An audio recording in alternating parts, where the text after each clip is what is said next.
this way before. Travel through the open door. Circumstances navigated the path, and life happened oh so fast. No, it got lonely. Sometimes you see, I know we couldn't make it. Even when I'm off beat, I still land on my feet, and nothing can shake me, cause I know life took a hold on. Never. This is where I am destined to be. I'm not ready to give up. I believe in the miracle of life. Life's a play with no rehearsal. Learn quickly, they'll come for your role. Games we play, can't take it personal. Cause the devil is a liar. I'm telling you the truth. It's all in what you do. Some things you gotta prove. It's fight for millions. Take a second, see the blessing in it. But much expected, much is given. When I made the living, now I'm giving back to children. Never let the power come first before your happiness. Yes, you can be the best if you go the distance. Mix a little sweat with your persistence. You know that the best things are never instant. Just shine, let them see your brilliance. Get up, open up your eyes now. It's the moment of truth. No backing down. We're bringing it through like for the children, it's a given. You gotta give it, be a blessing. This my personal statement. Run the game like I'm ASICs. Learn to develop patience, determined to be the greatest. Yeah, bobbing and weaving, they changing up like the seasons. Indigenous to the grind, so I do it for all my people. Jabbing the competition, back up against the ropes. You fighting for recognition, I'm fighting just to promote equality where we lack it. While cancer slowing our road, I'm confident we'll make it. We focus on common goals. Yeah. Give back, give love, give something away. Never give up, stand tall to fight another day. 2 toes, 2 feet, I stand on the ground. I'm going wrestle and fight this final round. Life's a play for no rehearsal. Learn quickly, they'll come for your role. Games to play, can't take it personal. Cause the devil is a liar. Telling you the truth, it's all in what you do. Some things you gotta prove.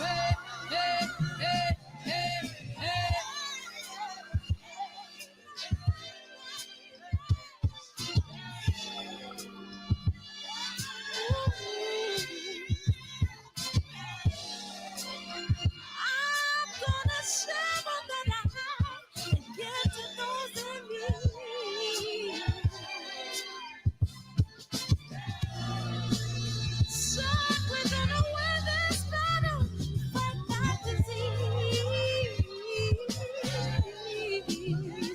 No one can support you, don't leave me that's young. We got to be confident. I love you.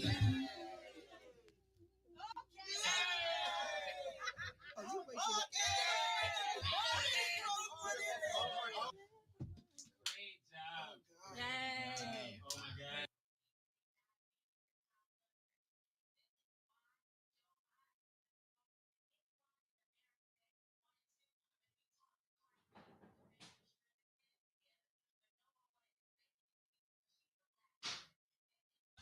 Cancer is killing, millions and millions of people. Me and my team, along with Sam Watson and his team, we're going to stand together and fight this disease. I've come this way before. Travel through the open door. Circumstances navigated the path, and life happened oh so fast. No, it got lonely. Sometimes you see, I know we couldn't make it. Even when I'm off beat, I still land on my feet, and nothing can shake me, cause I know life took a hold This is where I am destined to be. I'm not ready to give up. I believe in the miracle of life. Life's a break with no rehearsal. Learn quickly, they'll come for your role. Games to play, can't take it personal. Cause the devil is a liar. I'm telling you the truth. It's all in what you do. Some things you gotta do. Despite the millions, take a second, see the blessing in it. When much expected, much is given. When I make the living, now I'm giving back. JP, Era, JQ, Birdman, what's up, Damon, Dion, Gail, aka Dion Cole, man, what's up, Jeff Smith, KJ, man, Mr. James Roberts, appreciate you, Nathan, what's up, Freight Trapping Podcast, what's up, Asante, KB, what it do, big homie, A Sneed, Victor, Adolfo, we in the building, man, I appreciate y'all coming in here. For the children, it's a given. Be a blessing. What's up, Hunter? It's my personal statement. Running game like I'm A6. Determined to be the greatest, yeah. Bobbing and weaving and changing up like the seasons. Indigenous to the grind, so I do it for all my people. Hey, it's trailer time, y'all. It's trailer time. And in a few weeks, I will have a new trailer for y'all. But in the meantime, between time, check this out. What? I said Malcolm alleged that some of Elijah's women were underage secretaries, and can you expound on that? Yeah, well, I guess they were, because they were there. I seen them. I seen them myself. It's all true. It's all true. Good evening, messenger.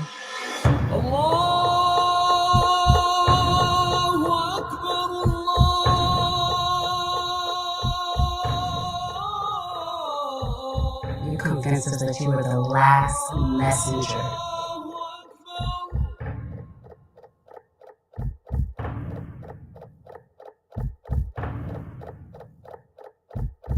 How many other bastard children do you have? At least 15. Y'all know what it is. Definitely at least 15. And I appreciate you guys coming in the building tonight. Thank you much. They'll be in here about 8:15, I believe so. Man, I appreciate you, man. And welcome to the show, y'all. Welcome to the show, man. And I know a lot's been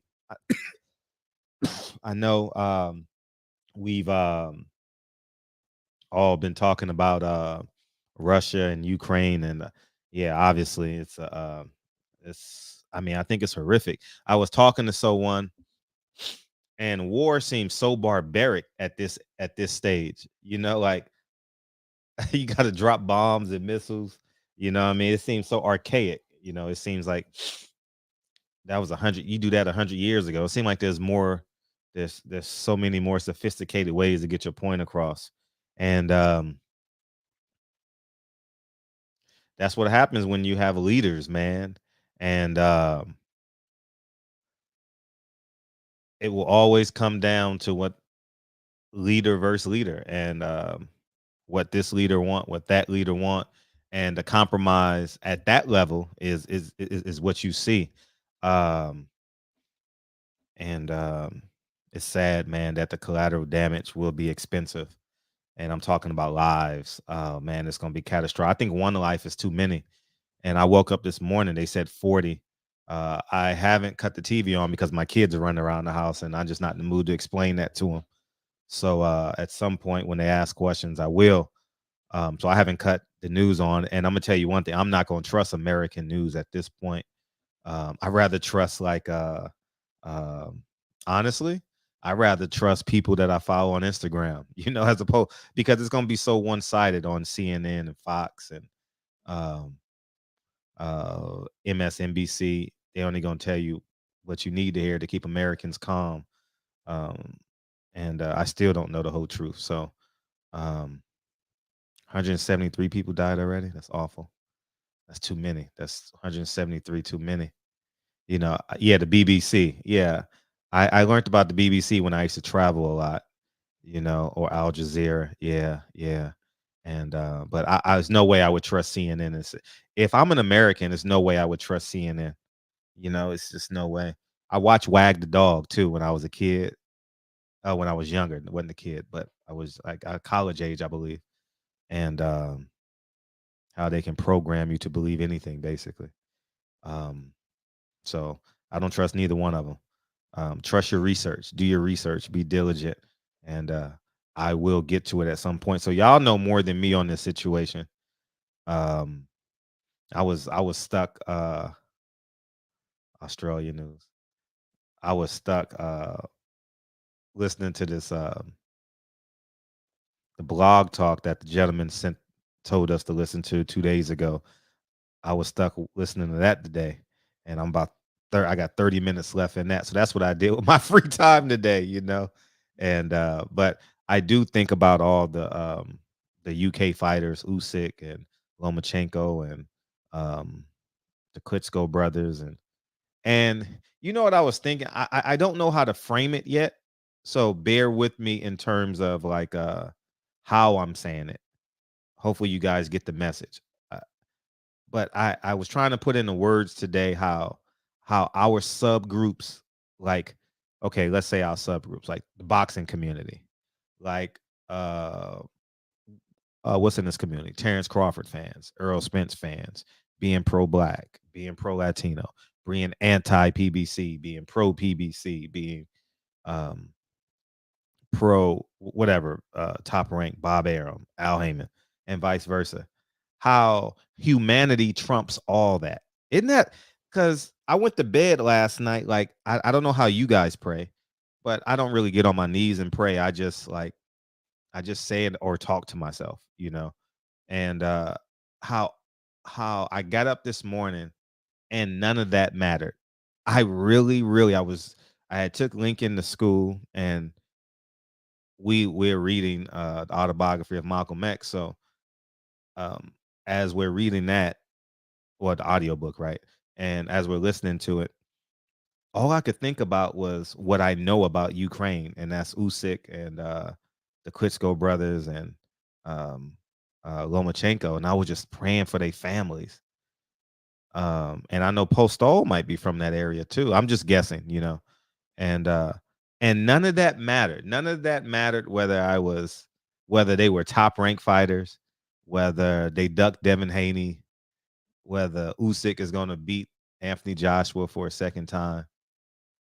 I was just thinking about their family, and how this will forever impact them, because one death, I believe in the butterfly effect. One death just will change the course of your family. So it's just awful to see this stuff come.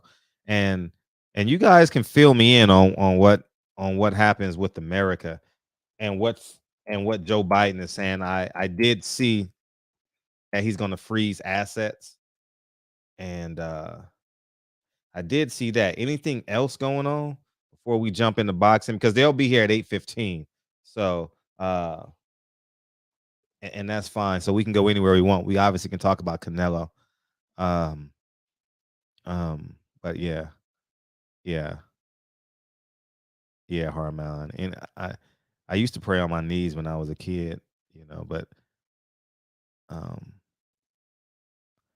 I don't really have no answers as it pertains that. I know we have sent Ukraine lots of weapons and resources. Yeah, America has done that to a lot of people. And you know what I was thinking as it pertains to um um how they're destroying that country. That puts them in need again.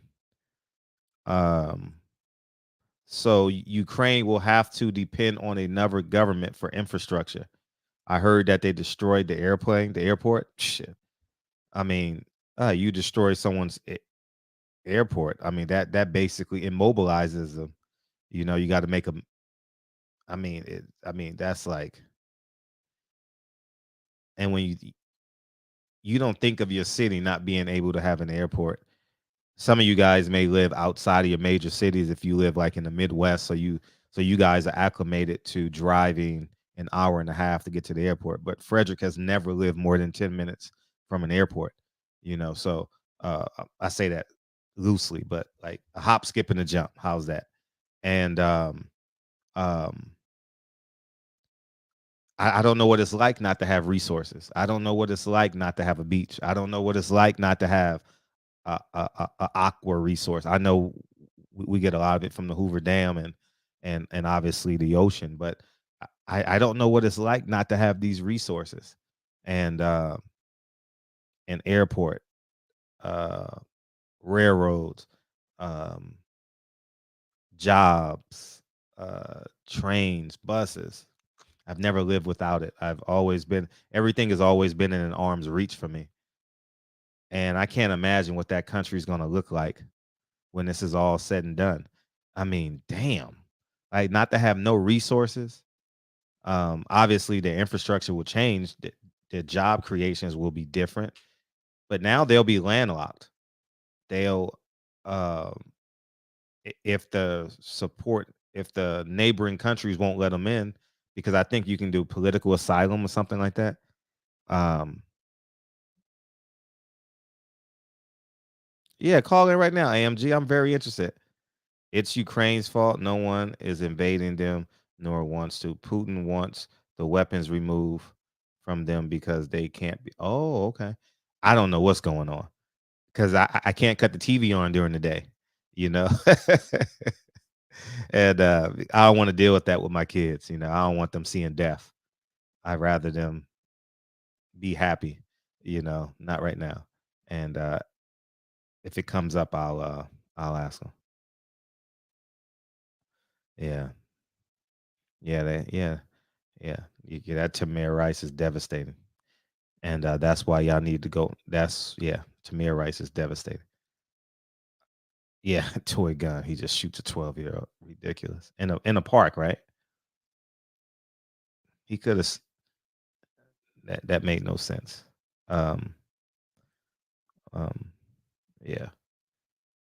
Um, so I don't know if Russia is going to supply them and control them, or it's going to be like was it Afghanistan? Was the country Afghanistan Saddam Hussein? Not Saddam. Yeah, Saddam Hussein and Osama bin Laden. What power did Osama bin Laden have? I'm just curious.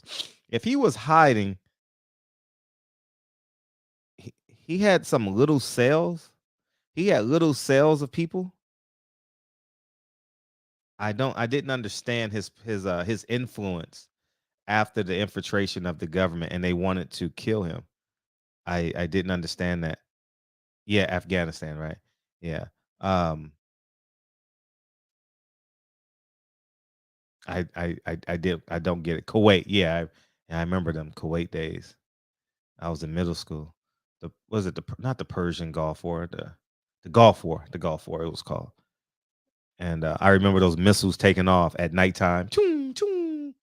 I just remember seeing that on TV when I was coming home from Horseman Middle School, and I was so fascinated by it.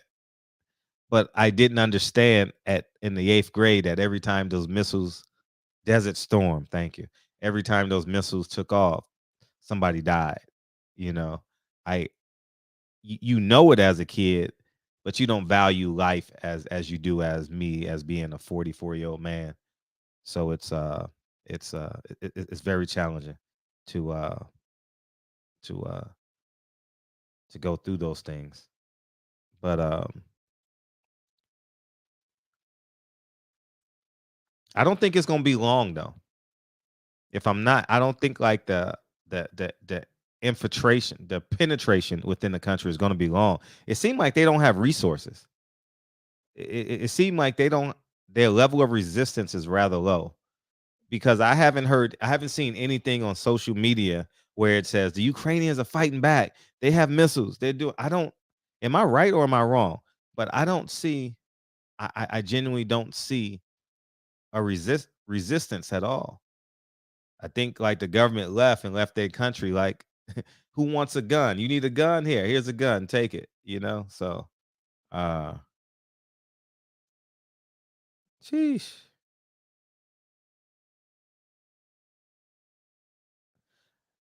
You heard the citizens in the street yeah, I mean, but the protesting ain't gonna help. They ain't counting bodies. You know what I mean? Like, man, they are not counting. They're not saying, "Oh, you're protesting." Okay, everybody is a threat when you're in a war, right? So I think if a Russian military man wants to kill a Ukrainian, I think he has. I'm not saying he has every right to kill, but what I'm saying is he's gonna kill him. So I'm not protesting anything. I'm trying to figure out uh how do I get to another country and get political asylum? Do my best friend have a private jet? Has he left yet? Or how about a bus or something? Anything, you know. Do I have the ability to pretend to be Russian? Do I have family in Russia? Can I cross the border? Do I have a fake passport? I don't know. Uh, that's what I'm thinking. Um, but they gonna tear that country up. It seemed like they ain't got no resistance. Oh, they were warned. I'm pretty sure they were warned to leave because I felt like Russia was telling them. And by the way, I'm very interested in Donald Trump. What is has Donald Trump spoken on this or tweeted? Let me check his Twitter. You know, he don't have Twitter. Is he back on Twitter or no? Or his son, Donald Trump Twitter. Let's see if he has Twitter again. Oh, he does have Twitter. They let him back on Twitter? Huh. I didn't know that.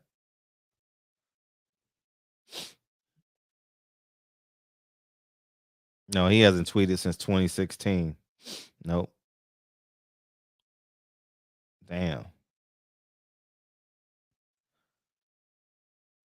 Get on Donald Trump Jr. I'm curious to see what he has to say. What relationship did he have with Russia? Wasn't he headstrong with Russia? Wasn't he like Russia don't play with me? I don't know. I didn't follow politics that much.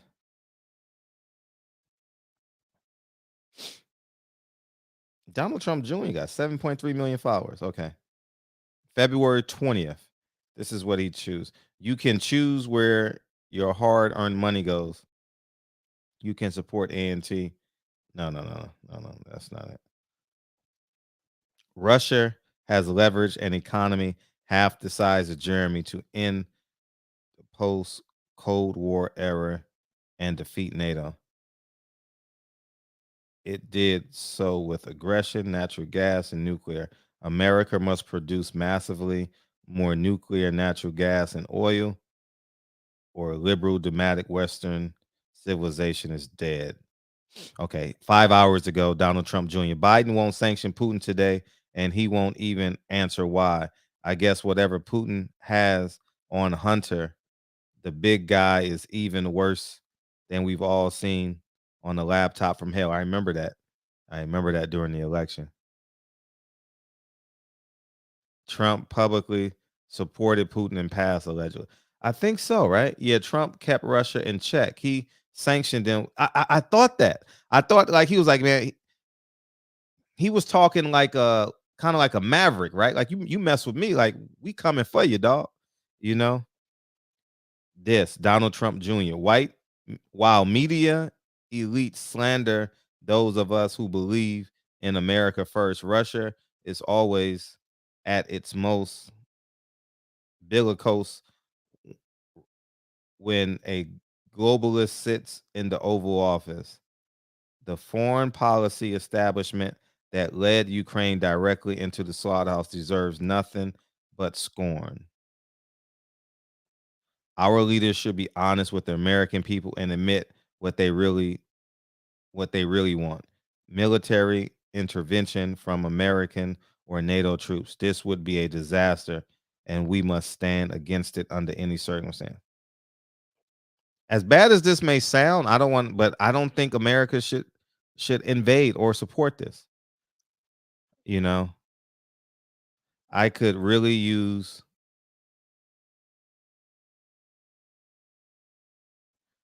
I could really use a mean tweet and forego a ground war with Russia about now, right about now. This is him 11 hours. Damn. I don't have a Twitter, so they just blocked me. Let's go back and read it again. See if I can get further down. Yeah, man. So Trump launched his own app called Truth. Okay. Has he said anything yet? As Donald Trump? I'm very interested to see what Donald Trump says. I remember him scolding Putin or something like that. But I didn't really get only the election time.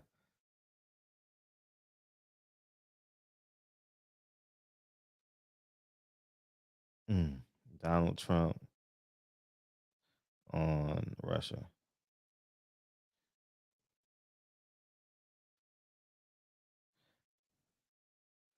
Trump praises Putin. Wow. Okay, let's read what he had. This is New York Times. I think New York Times is the same thing that misquoted. Is it the Times or the New York Daily News? One of them misquoted Malcolm X. So let me say the GOP about the chickens coming home to roost. GOP leaders, while condemning Russia's invasion of Ukraine, were silent on comments made. Let me put it up on screen so you guys can see it together.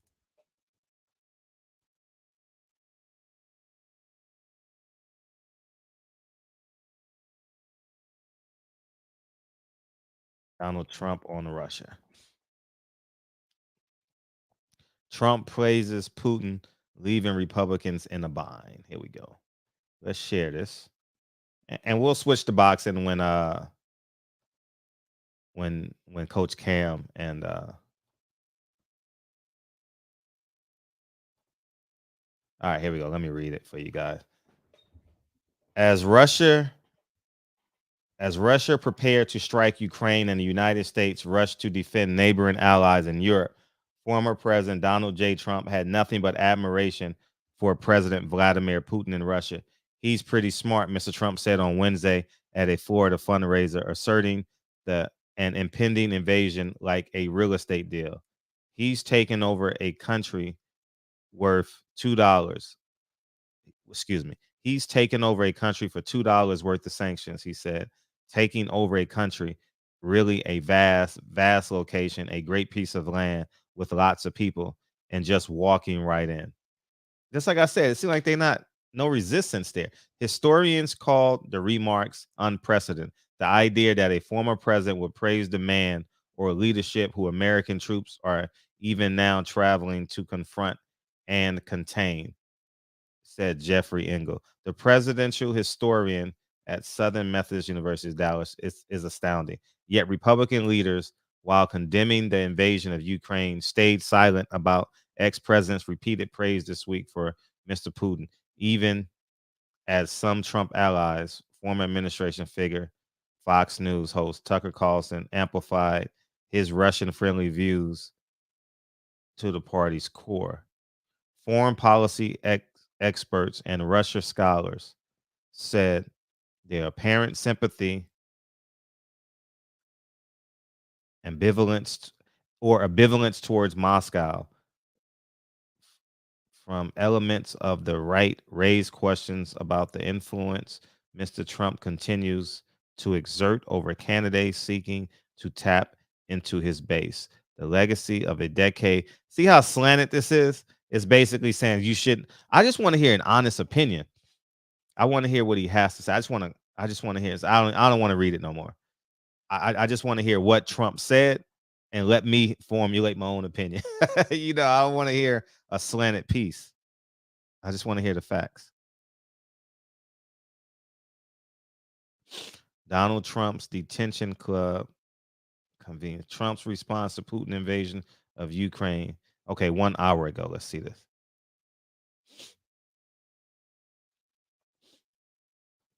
All right, let's see what this one says. Republican lawmakers and candidates are largely united in their belief that President Biden's response to Russian invasion of Ukraine has fallen short. In fact, it's former President Donald Trump remarks on Vladimir Putin and Ukraine that are revealing fissures in the Republican Party over the scope of U.S. involvement in foreign conflicts. The varied and at times conflicting Republican reactions, both on the campaign trail and on Capitol Hill, underscores how the party remains deeply influenced, who praised Vladimir Putin as savvy after the Russian president recognized the independence of two Russian separatist controlled area, eastern Ukraine. Russia began full-scale invasion Wednesday. Trump told Fox News that this all happened because of a rigged election at Mar-a-Lago fundraiser Wednesday evening. Wednesday, this is Thursday. Okay. He continued his praise of Putin, calling him pretty smart and taking over yeah. All right, let's listen to let's watch the video. Because I don't want to be controversial, but they did fear us. But I don't want to be at all controversial. So I refuse to use the word fear, but they respected us, they liked us, they wanted us to help them, and we could help them. And now they laugh at us. They think we're a bunch of fools. And what happened with Afghanistan, and when they look at our border where millions of people are coming into our country, they're looking at all of these things. And that's why you have. Oh, do I got to say fair use right here? This is for fair use purposes only. Let me get back to. Oh, here it is right. Oh. Because I don't want to be controversial, but they did fear us. But I don't want to be at all controversial. So I refuse to use the word fear, but they respected us, they liked us, they wanted us to help them, and we could help them. And now they laugh at us. They think we're a bunch of fools. And what happened with Afghanistan, and when they look at our border where millions of people are coming into our country, they're looking at all of these things. And that's why you have Ukraine, and that's why you're going to have China. Taiwan is next, and you're going to see the same kind of a thing. And they wouldn't have done it. This would never have happened if the election weren't rigged. It was a totally rigged election.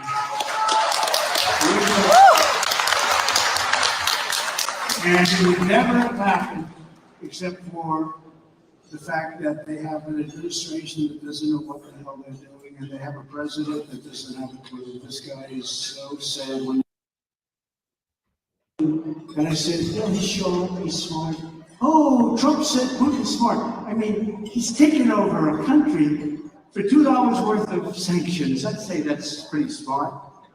He's taking over a country, really a vast location, a great piece of land with a lot of people and just walking right in.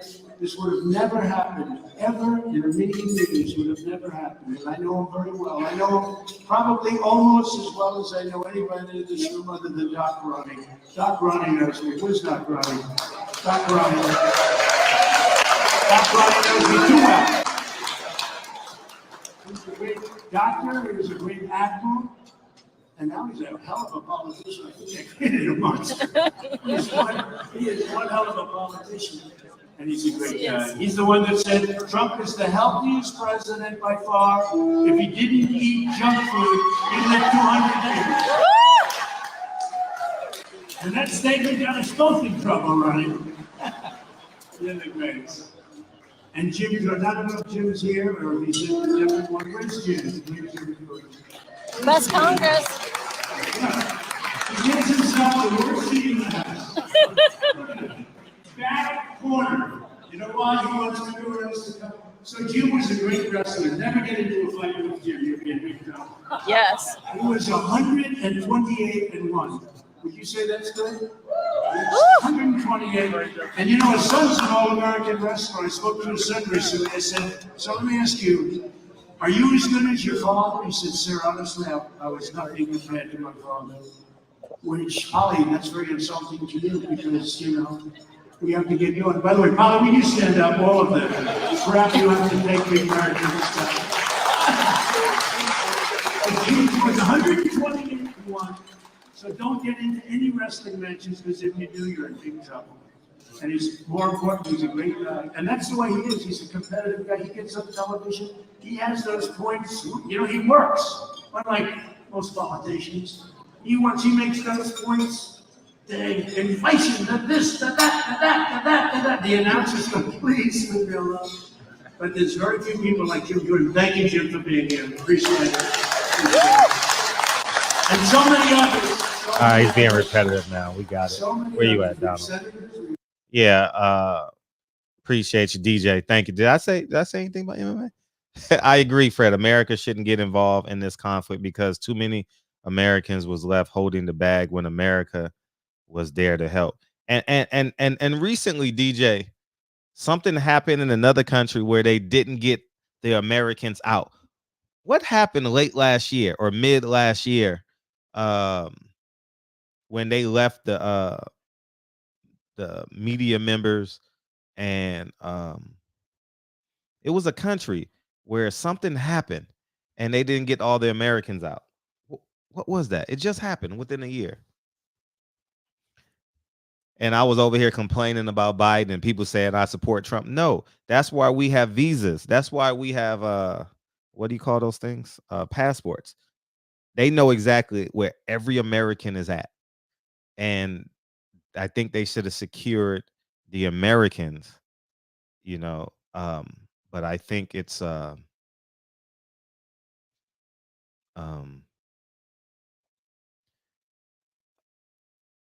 it was in Afghanistan, most likely, or maybe Syria, something like that. Yeah. And they left a lot of Americans hanging.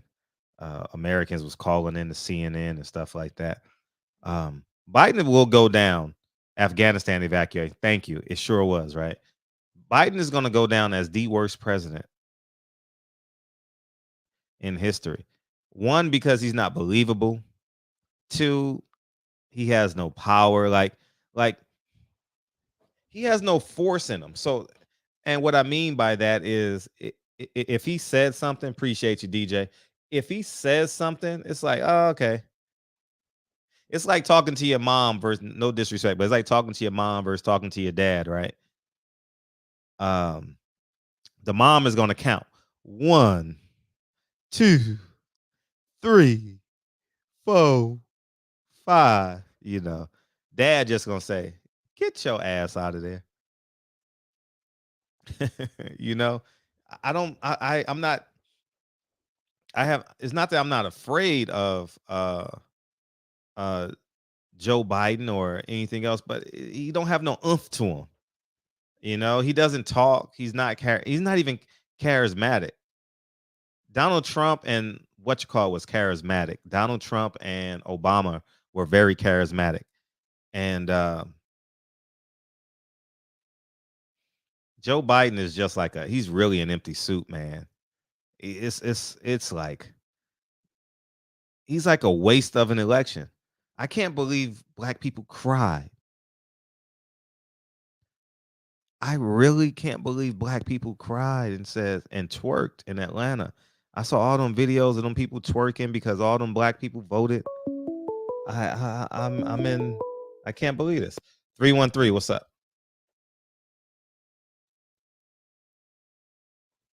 What'd it do? Yeah, how you doing, Fred? Hey, what's up? Yeah, me being a former United States Marines and this what happens when you go back in history when George Bush lied about Iraq and whether some mass destruction, and he invaded that country of Iraq. Fast forward to now, Putin lied, now he invaded Ukraine. It's the same scenario for different presidents. You know, America wanted to thumb their toes at Russia, but back in 2003, they want to do the same thing to Iraq.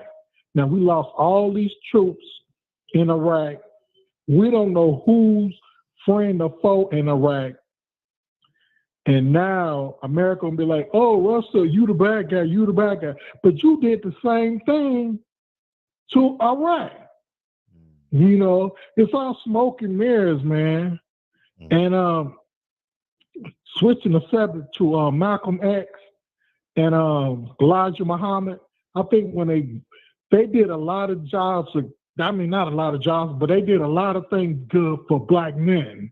And I truly believe some of those black men who follow him, they're not in jail. They're not getting beat up by police.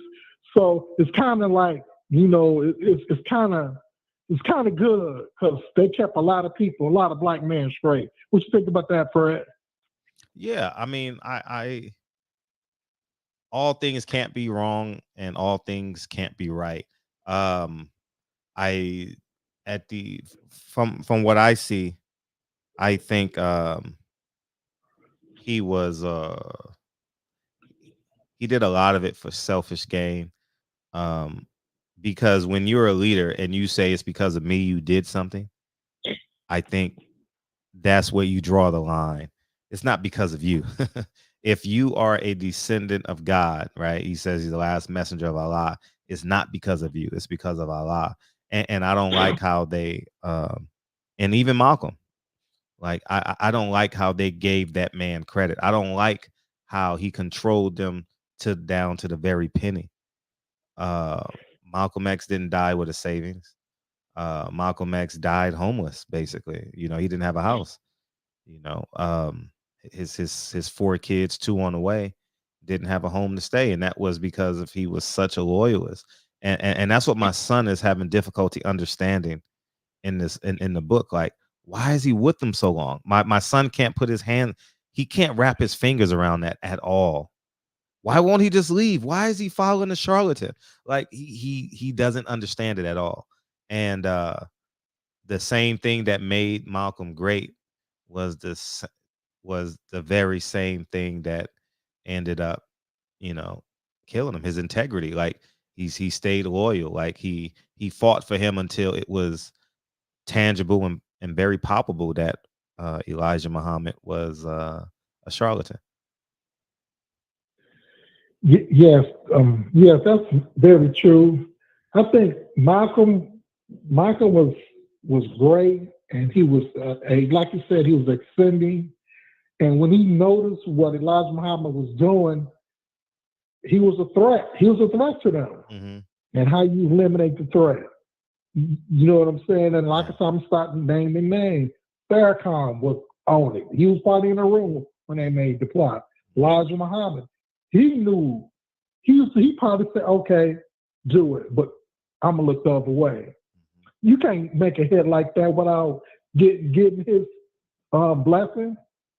And of course the FBI wiretaps, they was there too. J. Edgar Hoover was, plotting against him. Right. Ever since he started extending. Right. Man. But even to this day, I love seeing those brothers out there with those bow ties. Mm-hmm. They clean and they're respectable. That give us another image to say it's positive. Now, I don't agree with everything that they do, but I like them. You know what I'm saying? They clean, they running around, they selling their fruits, and they're respectable to everybody. Sure. But they know how to get gangster if you try to put their hands on them. Yeah, I mean, all that is cool. I want the nation. They shouldn't be. I want our own hospitals. I want our own banks. I want. I had to go create my own nation because the nation couldn't do it. And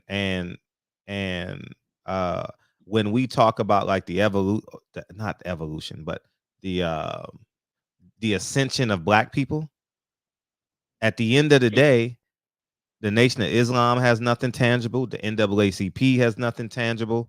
SNCC, Black Lives Matter, has nothing tangible that of significance that says we have tangibly move the pendulum forward for Black people. We don't have our own hospitals, our own banks, our own source. We haven't bought our own source of water. And the Nation of Islam will be here 100 years, and they've been here 90 years. So, and I hold that true for every Black organization. And it's just awful that we give people credit for symbolism. Yeah, the man is on his bow tie. That's great, but Chicago is the worst city in America. Yes, it is. Obama's from there. Jesse Jackson lives there.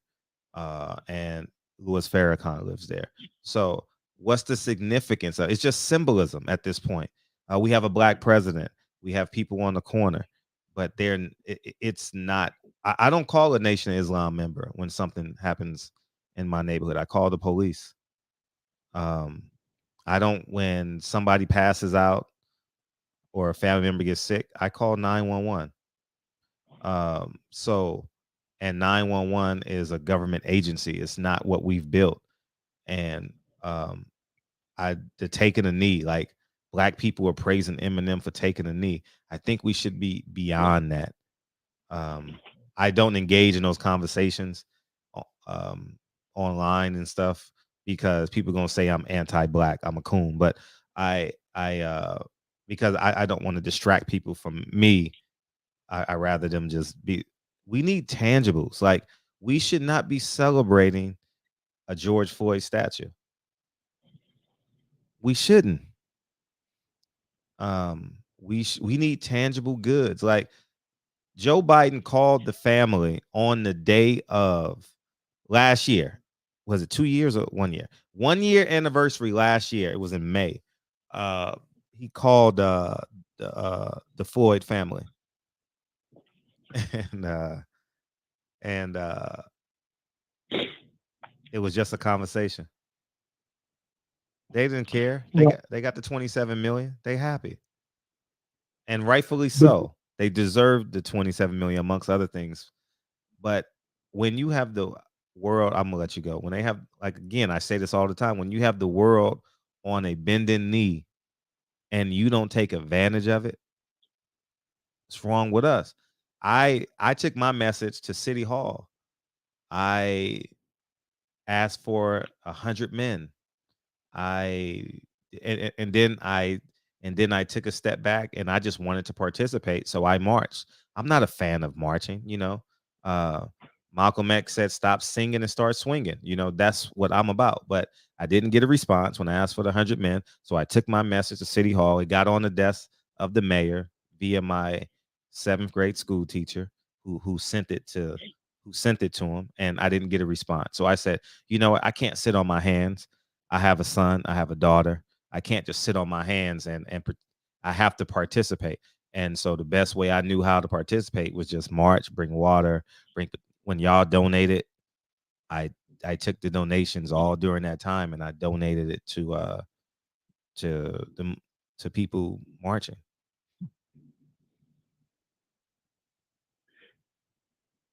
Yes, but you know what? As for George Floyd, and I look at him, and I look at the South Nelson Mandela. Nelson Mandela spent 27 years in prison, ended up becoming the president of that country. George Floyd was executed, pretty much lynched, in a whole world move. Right. I think both was spiritual more than physical material movement. Because when George died, the whole world moved by his death. And Nelson Mandela spent 27 years in prison, ended up being the president of the country. Yeah. You know what I'm saying? All that's spiritual. That's my take. I'm going to go before you play the music, man. And oh, no. Congratulations on your film. Oh, thank you. And I'm going to always be listening in. Thank you. Hey, can I do my H Money impression? Yeah. H Money in the house. What's up, Fred? Oh, that was terrible. But yeah, you got to work on that. That was the worst. Okay. H Money is not hard to impersonate, and you did absolutely terrible. Anyway, appreciate you. Oh man. All right, H Money popular, man. Hey, shout out to everybody popular. Shout out to DJ, man. Trump wasn't focused on Russia. He was too busy threatening North Korea and fighting his own base. Yeah, we could talk about that, but the guest is in the building, and we're gonna start there. We're gonna start with Coach Cam. How you doing, Coach Cam? Hi, how are you? I'm doing great. Everything awesome? Yes. Oh. Turn your phone the other way so we can see. No. He's gonna join on his phone right now. Oh, turn but it turn like yours this. the other way. Oh, Yeah, yeah. just So it can kidding, be just full kidding, just screen. kidding. Yeah. There you go. Okay. Do you see? Oh, I don't know if Brandon He'll come on has in a minute. hopped Yeah, on he already. knows how to do it. You know, he's been on here before. How you doing? Oh, there he is. Oh, there Hey. he goes. Oh, but y'all too close together. Close your door. 'Cause it's echo.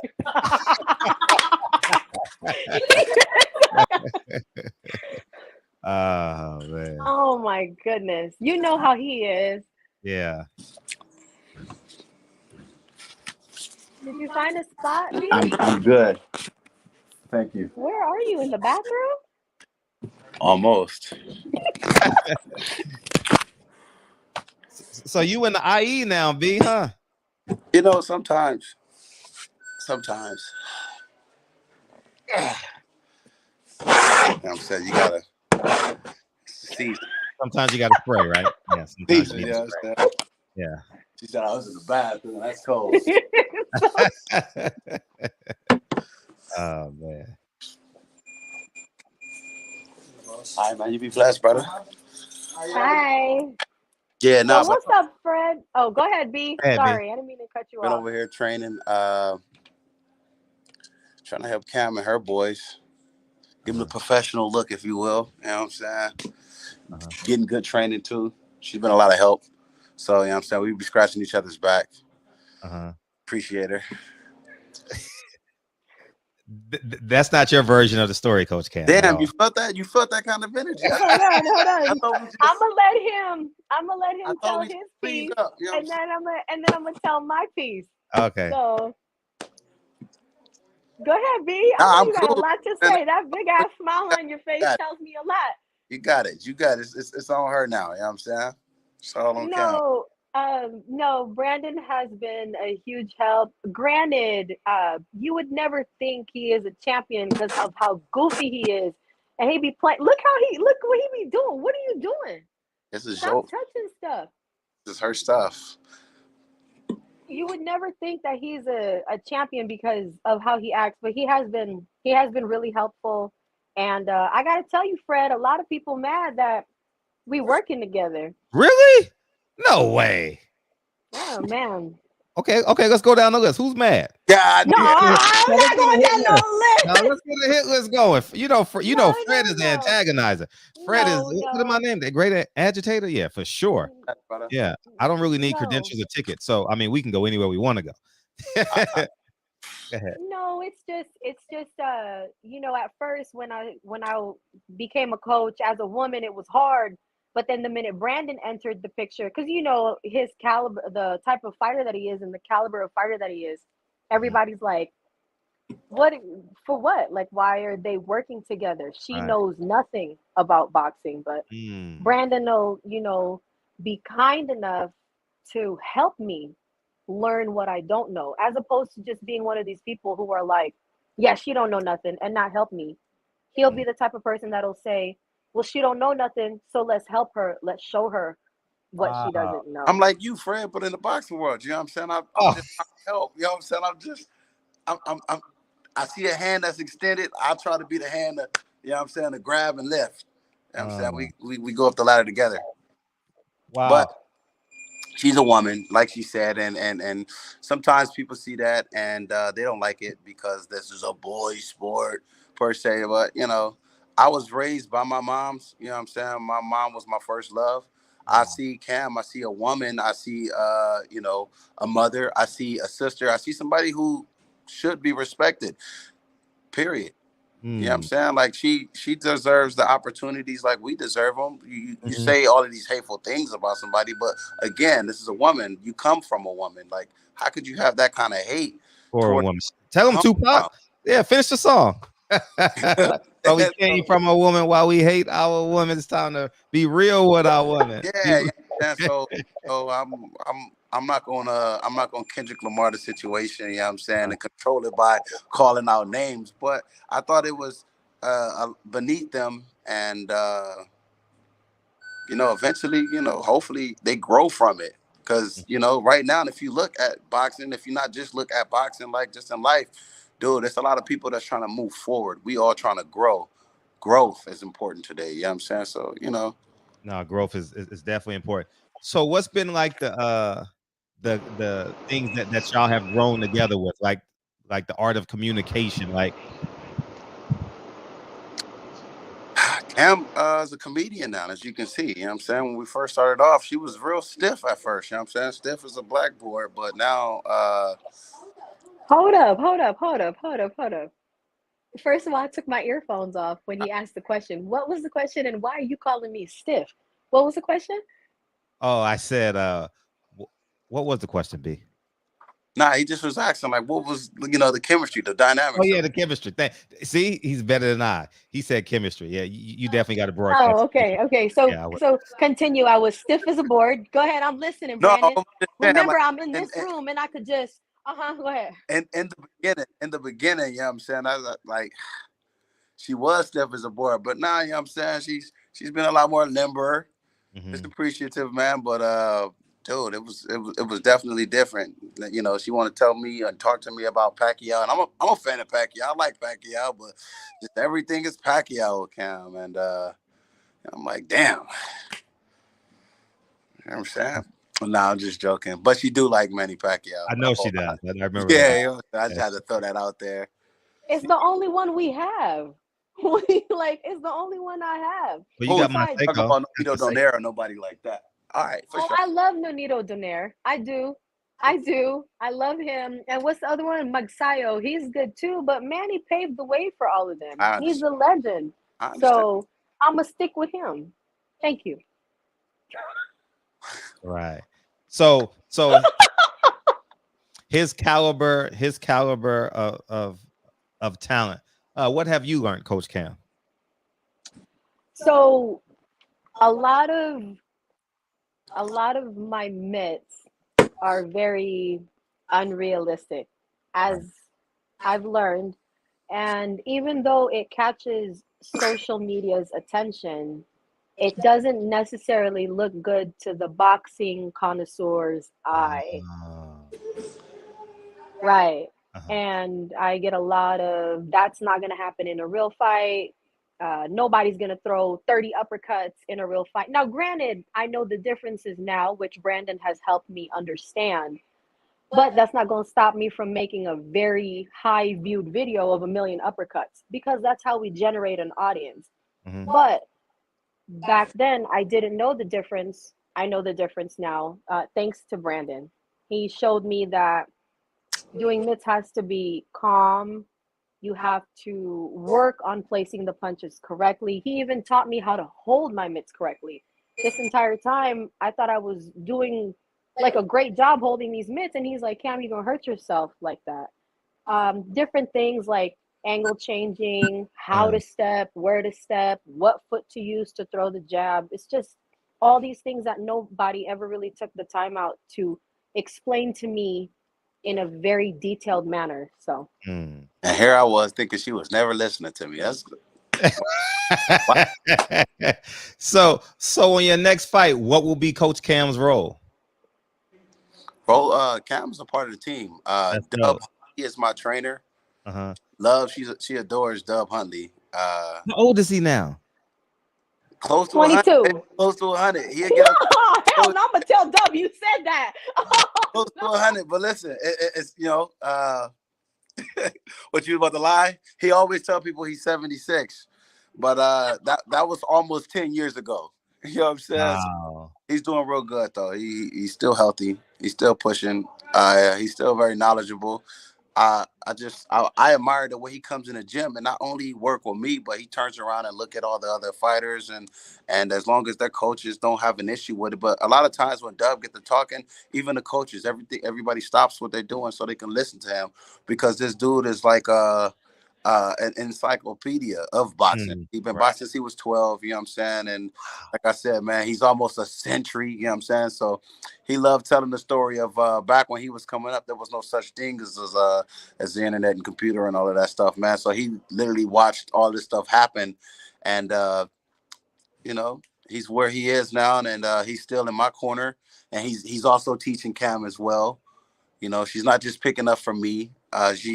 I always tell her the same thing Dub always taught me. Dub always taught me, as him being my trainer. He said, man, you can learn from everybody. Don't just think that you can learn just from one person. If one person tell you they know it all, you get away from them, because, you know, nobody knows everything. So you able to learn from any and everybody. There was never no restrictions. So I also, you know, I tell Coach the same thing. Coach Cam, I let her know, you know, like, don't think that you can just learn just from me. There's multiple styles. I try to teach or give multiple styles in boxing because, you know, there's multiple ways to skin a cat. I mean, I'm only 5'9" on a good day, sometimes 5'8". And I can't fight, or I can't teach somebody. I can teach them, but not how I would need to if it's a guy who's, let's say, 6'7". You know what I'm saying? Who's probably like 215 or 220 pounds.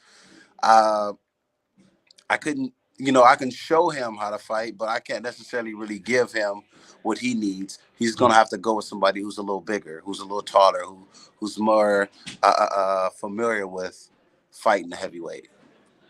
So, you know, like, you know, it's just one day at a time, you know, just keep planting seeds, paying attention to the, you know what I'm saying, what we planting, and trying to grow them well. That's it. Right. You know.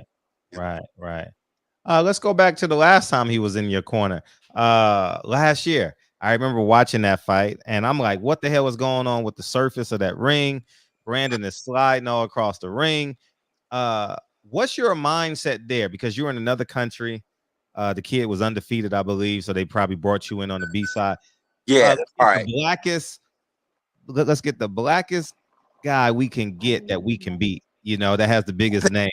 And as I was watching that fight, that's what I thought. Did you think you needed a knockout to win that fight? You know what? To be honest, when I was fighting Sergey Boychuk in Puerto Rico, I didn't think that I needed a knockout, but it was so many things that was happening that let me know that he was very susceptible of getting knocked out. I just didn't have no footing. And one of the things that I look back upon, man, is I was real disappointed in Sean Porter, man, because he had an opportunity to kind of like give a fighter's point of view. He had an opportunity to give a fighter point of view because he knew how slippery the ring was. He knew, because we was kind of, you know, we were discussing that before the fight. You know, we knew it wasn't going to be, the fight wasn't going to be for me. We knew that, but you know, sometimes in this game, man, you gotta do what you gotta do. You know what I'm saying, to get to the next position. And this kid right here, he had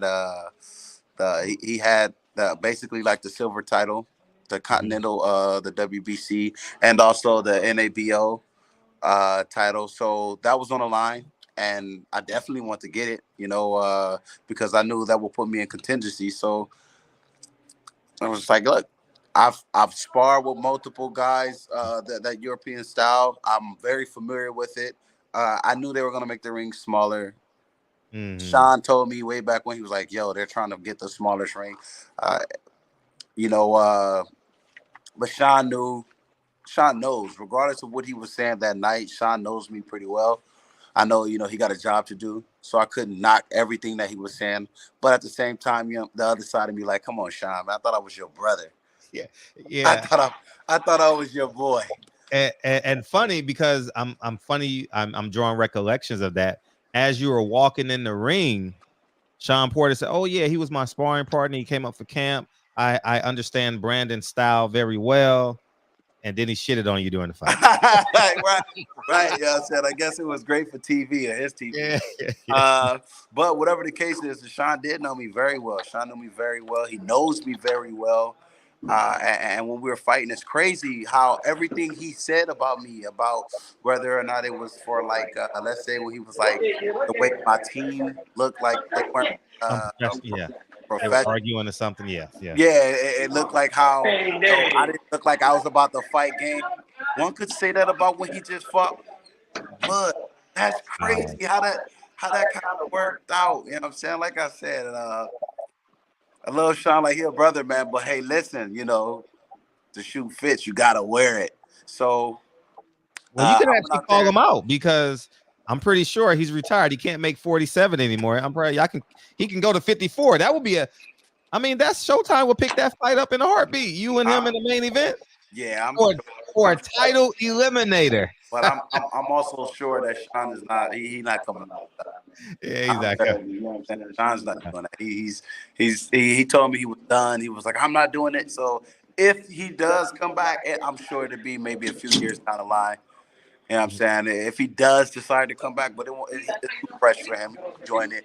He never really had no time off, so all this stuff is new to him. He wants to take advantage of it. I get and understand that.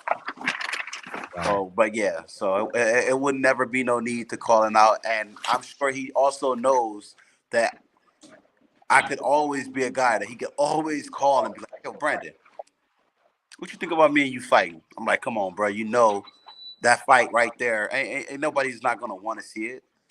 Yeah. I'm excited. He's excited. You know what I'm saying? We know what kind of they'll see basically a lot of when him with sparring. Mm-hmm. How was that sparring? Good sparring, I'm sure. Yeah, it was very good for him. I helped him with the Keith Thurman. I helped him for when he fought Andre Berto. It was very good sparring for him. It's the craziest thing because they always say, when you go and help a fighter, you don't ever show them everything that you're capable of.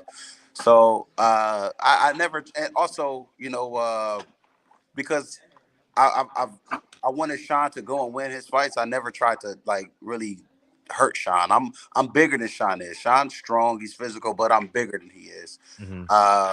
So I just never wanted to try to actually hurt him. To just make sure, because he's fighting at 47 and I was fighting at 54, but it's just naturally you can just see that there's a difference between he and I. You want to hear a funny story about that? I referred Kenny Porter to you. That's crazy. I didn't even know you then. Kenny, we're not friends anymore, but I actually referred Kenny to you. I was like, you should get Brandon in here. True story. I didn't even know you then. So yeah. It was Kenny and Sean rocking with me, man. From when him and Keith Thurman was supposed to fight. I was over there for almost. It was for the Berto fight. I referred him to you. I said you should get Brandon Adams. That's what I did. Yeah. Okay. Well, yeah, and then even for the Berto fight, he had me to come down. It was me and a couple of guys. Eric Walker, he was also on a contender. Brandon Lynch. To my knowledge, it was like two other guys, but those other guys wasn't really important as much as Eric Walker and Brandon Lynch inside of his camp. Right. Nate Johnson wanted me to shout you out. Said Nate Johnson says, Fred, can you give him a shout out to Brandon Adams? Dude is inspiring. That win he had over your last fighter was legendary. The network was against. I was like, hey, I did a whole show on that, man, because I did a whole show on I was shocked, but I'm not shocked anymore with Sean because Sean is Sean's just different. I'm just call him different, man. I don't know anything about him. But so we're coming up on a year anniversary, man. March 4th was the last time you stepped in the ring. Any good news coming? Yeah, man. So look, I was offered to fight. I don't want to hack his name, man. Brother from Texas. He fought Jamel a long time ago. Charles Hatley. Charles Hatley. Hatley. Yeah. So they were trying to put a show together for me and him in April. But from what I know, he was like, "No, man, I'm going down to 147. I'm not fighting at 54 no more." They tried to doll it up, telling him I had some belts. We can make it a mandatory. He was like, "Nah, I'm good, man. I'm going down to fight at 47. I want to fight Mikey Garcia," which is very understandable. You know what I'm saying? At this point, he wants to go after somebody with a bigger name, at a smaller weight, because I think, he's just like, he wants to try at 47. So I know that fight might not take place. More than likely, that one won't take place. But I'm supposed to be fighting at the Staples Center. I mean, the crypto. Oh, March 19th? No, not March. It's supposed to take place in September later on down the line. But until then, there's a whole bunch of other things that we're working on. Elaborate, please. Yeah. So for variances, man, I got this little. I'm getting out of my contract. I don't have a contract right now, but there's people trying to hold on to me. It doesn't really exist, and we're going to go ahead and prove to courts that it doesn't exist. And once that happens, I'm what we like to call a free agent, and I'll be taking my talent to South Beach, hopefully. You know what I'm saying? Yeah. Hopefully Dwayne Wade and them goes with you. You know? Yeah, you know what I'm saying? So, yeah. So I'm super excited about that. That's actually what's happening, and it was real big with me. So that way, fight fans can see a whole lot more of me and I could be their favorite guys. Right. Was that what's holding you up from maybe going to top rank PBC? Yeah, that's always what Wow. holding me up, man. Just being a part of a promotion that doesn't have much promotional energy. Mm. You know what I'm saying? They're a small promotion, and they're not favored by anybody. They're not favored by anybody. Uh, Name rhymes with slander. Mm-hmm. You know what I'm saying? Yeah, starts with a B. Mm-hmm. Those guys, they just. I can speak for me. I can't say about everybody else that they've had, although I've heard a lot of stories from everybody.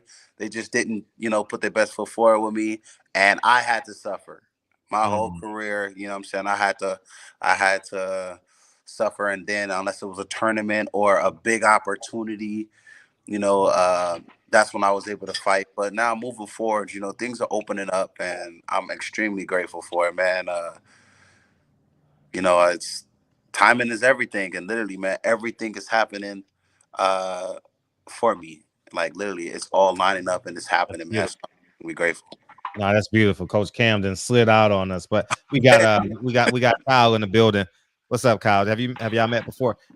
Once when he was on the show like a minute ago. Okay, gotcha. A minute ago. Yeah, Yeah. definitely a minute ago. You ain't got your kids with you this So, time, D. ladies, I'm telling y'all, man, number 2. Yeah. Yeah, what's going on, man? How you feeling, man? I'm good, man. I'm blessed. You know what I'm saying? I'm just making sure whatever she got in that bathroom don't hit me as well. Hey, so you were actually in camp with Jamal Charlo, correct? Yeah. Yeah. How did that work out? It worked out well, man. The funniest thing is they called me up down there because they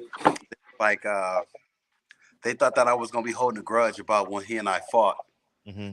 But I told him there's no way I can hold a grudge from when me and you sparring because me and you fought. Mm-hmm. If we fight, you're gonna see a different fighter, but we're sparring. This doesn't count. It matters, but it doesn't count. And you guys called me up to help. I got a duty to help get you to the fight. So that was my mindset, man. Is to give them whatever look that they needed. They just wanted me to be me too. They was just like, no, man, we want to see, what you're capable of. And Jamal was like, all right, Brandon, but I'm gonna tell you this. When me and you fought, I hurt my hand off your big ass head in the second round. And that's why, I'm saying, the fight went the distance. I said, all right, well, when me and you was fighting, my hand was hurt before I went into the fight. But with them kind of numbers, you can't turn down them kind of fights. So then, we laughed about it. We got in there and we sparred, man, and he saw a whole different side of me that he wasn't able to see the night of the fight. And he was very appreciative, man. Me and him wind up getting real close after we started getting in the ring and we kept sparring. And we like to call each other brothers, man. We be texting each other. We keep in touch a whole lot now. And so we got a hell of a relationship now. So he cool. He's super cool. He a lot cooler than I knew he was. Oh, that's dope. That's dope because I was going to ask you, did you see a power difference in the fight versus training camp? I know he's up in weight, but did you know what? What was the glaring differences? When me and him were sparring, I still knew of him being strong, but it's because I felt what his power felt like in 10-ounce gloves. When me and him sparred, it wasn't the same. It was one time he hit me. I think it was in the second round, man. It was the second round. He jabbed me, and when he jabbed me, it's like my eye felt like my eye socket felt like it swallowed my eye, and I was like, like, damn, he got me. And he tried to jump up on me, and he tried to take me out. I slipped the punches and I moved, and I was like, nah, hold on. I didn't say I was out. I just said, God damn, my eye. You know what I'm saying? So it was funny because after that time he hit me, it was like I recognized how strong he was, and then it was just of me having to make those adapting at that moment, And then when we were sparring, because I remembered it, because I locked on to how strong he was. It was good. It was great. It was great work. It was great work. But it was nothing like when me and him have fought, because again, the gloves are a lot smaller. You can penetrate a lot better. So when we had spar, like I said, I think it was more so of him, his team, his family. Everybody was able to get to learn a little more about me, and was like, yo, Right. damn, B, you way better than we thought you were. You Right. show a lot more levels to your game than ever before. Right. And since you've seen both sides of them, pretty tough question. Do you think like he's natural, like his power is natural? I'm not incriminating him, but I'm just asking. Since you've been in the ring with him and sparred with him, is it God given? Because Yeah, people, no, he's okay, naturally strong. He's naturally strong. He's naturally mhm, strong. The thing about, when you box for a long time too, they've been boxing since they was, right, young. So, one thing I have noticed, and naturally he's bigger too. You yeah, naturally, he's out of the two twins, he's the bigger twin. So, right, I think naturally, if you keep doing something for a long time, man, you start to develop a different kind of power and strength mhm, within it. And sure, that's kind of what my take up upon what he does is like not just the fact that he's naturally just naturally strong, but also he right, has studied in his craft long enough to right, where now you can feel the difference too. So he's strong. He's strong. I believe that he has the power to stop anybody if he can hit them the right way. But I right, mean, that says that you can say that about any fighter, sure, of course. sure, But I mean, Jamal, if you look at him, he's about like 6 foot, maybe, yeah, he's about 6 foot. He's great height, great length with for him to be in that a middleweight. right, So I think naturally, man, like he catch you at the end of his punches. He can stop somebody. He can stop some of the top guys. right, My and make sure it wasn't me.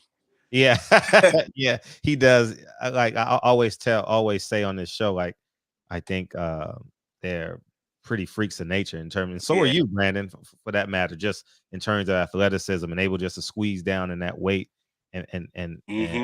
Hmm. Hmm. still be athletic and that strong, Kyle. Yeah. That's how I became a fan of yours, watching that fight. Word. I appreciate that. Cause I'm not gonna lie, when I first saw him, I'm like, oh man, this dude finna get washed. And then, you know what I'm saying? Hey, I gotta keep it 1,000. You know what I'm saying? Right. I Right. Right. can't lie to the people. Cause I'm gonna be honest with you, man. I don't like to see black fighters fight. You Uh-huh. know what I'm saying? I hate to see two, cause I always gotta make a choice and shit. You know what I mean? So I'd be like, I always like when they gotta fight a Mexican or something like that. Like everybody wants to see the Terrence Crawford Errol Spence fight. I don't even want to see it that bad. But but I'm thinking, I'm like, oh man, I'm like, he finna watch this dude. But man, the movement, I said, yo, this motherfucker ain't getting hit with shit. You ain't seen him on Instagram then. Hey, listen, Fred. Uh-huh. After that, I started following his fights and shit. Uh-huh. And he had a fight on NBC. 2 of them. This Yeah. ring was one of the slipperiest rings I've ever seen in my life. Dog, it was like they was on ice. Mhm. And dude, when he hit that dude, cuz looked up in the air, he jumped on it. Man, listen. Cause Yeah. the fight was like one of them fights where it's like you could never get planted because every time you tried to do something, you would slip. Uh-huh. And that was And gonna it, be a favor, yeah. And when you knocked him out, I was excited because I'm like, you become a fan of somebody once you and then so like I see you fight Charlo, you do a hell of a job, and then you come on the show and it's like I feel like yeah, that's my nigga. I got the roof for him. And then you Yeah. get so excited when you see it when you see it happening because it's like every time that you would get started, you would slip or something like that. But when you caught that motherfucker, man, Yeah. Yeah, that yeah, that was a hell of a fight. I appreciate that, man. Thank you. I like yeah, the story they did on you too. Yeah, man. It yeah, was, that was dope. That was cool. yeah, man. Even Showtime, they did the same thing. They showed me a lot of love. Like, the build up for me and Jamal fight. They want to know a lot about my history, which was, I was like, all right, I'm the Mhm. B side. I was trying to figure out why they were showing me so much love. So I was real appreciative, man. Uh, Maybe because they probably felt they just didn't have enough information up on me. But Mhm. craziest thing is the viewing for that fight. That was actually one of his most highly viewed fights was when he fought me. And I would have thought it would have been like when he fought Dermachenko. But that was on pay-per-view. Wasn't nobody paying for that shit. No one's paying for that. Charles, yeah, go ahead. I'm gonna tell you the truth, man. You know what I'm saying? Yeah, this is the barbershop. We gotta keep it 1,000. Right. You keep it. It's in the middle of a pandemic. We can't even get tissue out this bitch. And y'all want me to buy a damn pay-per-view? Man, I can't find no tissue in this motherfucker. You know what I'm saying? You want me to spend $75? Right. Now listen, I bought it and I'm mad I bought it. Because like the thing about these fights is you get the black fighter, he gotta carry everybody. You know what I'm saying? The black fighter, he got to carry every nationality with him. He got to go to Cuba. He got to go to Mexico. He got to go to Argentina and say, all right, y'all, get on my back and we're going to ride. Nobody speaks English. You got 70 different interpreters. It's like, dude, you can't sell that shit to me for $75. Now, I'm a boxing fan. I love boxing. And I love the Charlos at one time. You know what I mean? And so I paid for it easy. I bought the merch, everything like that. And the reason why I regret it is because the respect that they showed us after we paid for it. You know what I mean? It was kind of like, man, fuck y'all. Y'all money don't mean shit. So, yeah, but that piece of pandemic. Wasn't nobody buying that shit during a pandemic. Yeah, but them dumb motherfuckers had it. That was bad programming by Showtime. It was like 2 separate cards, you know? Yeah, it just should have been one big card, 4 fights. Instead of and let the Charlos fight over who's the main event. You know, I mean, that was maybe they were trying to appease them somehow, some way. But I just thought that was just too much. I was sitting on my couch all day, and I had actually Tony Harrison called that fight with me, so that was real fun. You know, that was super fun because Tony Harrison, he was fun, man. He was fun. But we raised a lot of money. We raised over $1,000 that day for Tony Harrison's nonprofit, so which was cool. That was really, really cool, man. And but who would you want to fight at 54? Any of them, man. Really, I want to fight the champions. I believe that I'm one of the top fighters in the world. Well, it's only one. Well, two. Yeah, I want to fight any and all of them, really, man. Even if I fight whomever's supposed to be number one, I want to give number 2, number 3 that opportunity to fight me as well. Just because I believe in myself that much. When I went to go fight Jamal, man, even though like it's crazy how much I believe in myself and going into that fight to go fight him, going into Houston, everybody like literally when I'm going, they like boo, like while I'm walking, and literally I embraced it. I was like, I loved it. I was like, yeah, all right, for sure, keep it coming. And when I went and I fought him, I want to say like around between like the 4th or the 5th round, everybody out there changed. It was like the Rocky movie, man, when you was watching Drago fight Rocky, and then eventually the crowd, everything completely. They was out there like, oh, hey, I started hitting him. You hear everybody, you hear the waves, oh, hey. So I was like, like I knew I was winning them over. And like that feeling right there, it's hard to capture because a lot of fighters don't have that in them to be able to do so. And all right, brother, thank you. A lot of fighters don't have that in them to be able to do that, to be able to go into a hostile environment and use their skills to actually get the fans to start to root him on. And I have that. I've brought that there to Houston, which is supposed to be, rugged, tough. But I left out of there, and everybody want to shake my hand. They want to give me dap. There's a lot of fighters that was sitting at the front, in the front audience, and I saw it was times where he was throwing punches. He was just kind of, when he was throwing punches, it's something that fighters do, experienced fighters. They grab, they kind of like push you when they punch. And so it was sometimes he'll use that strategically to try to set me up for stuff. And I seen everybody stand up because they're like, oh, he hurt him. But Jamal knew he wasn't. You know what I mean? So Jamal wouldn't, and everybody's kind of wondering why he wouldn't press, on a pedal. He wasn't pushing the gas with me. It's because he knew that I was still dangerous. He didn't know how dangerous I was. I was fighting my left hand, my left knuckles was like, it's funny, man, because if you look at my hands now, you see how big this knuckle is. Mm-hmm. It been after, well, before I fought him, it was messed up. But then after I fought him, ever since, it's just been swollen like that. It's never gonna go down because I still tried to fight him on it, on my hand being injured.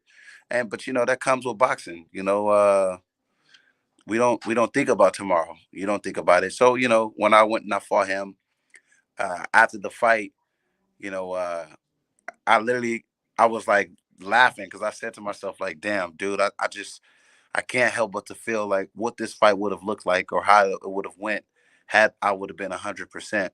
Because you can't tell me that I couldn't have been able to pull that fight out. Because there was times I hit him to the body. I heard him. I heard him kind of hiss when I hit him to the body. I think it was like around in the 6th or 7th round. And it's the same punch that I knocked out Sergey Boychik with. I hit him to the body, and I wanted to come over the top with a left hook, but my hand just opened up by itself. I hit him with a hook, but it was a slap. And I said, oh, man, of all times, why my hand had to unball at that moment. But that was the punch that I thought was going to seal the deal.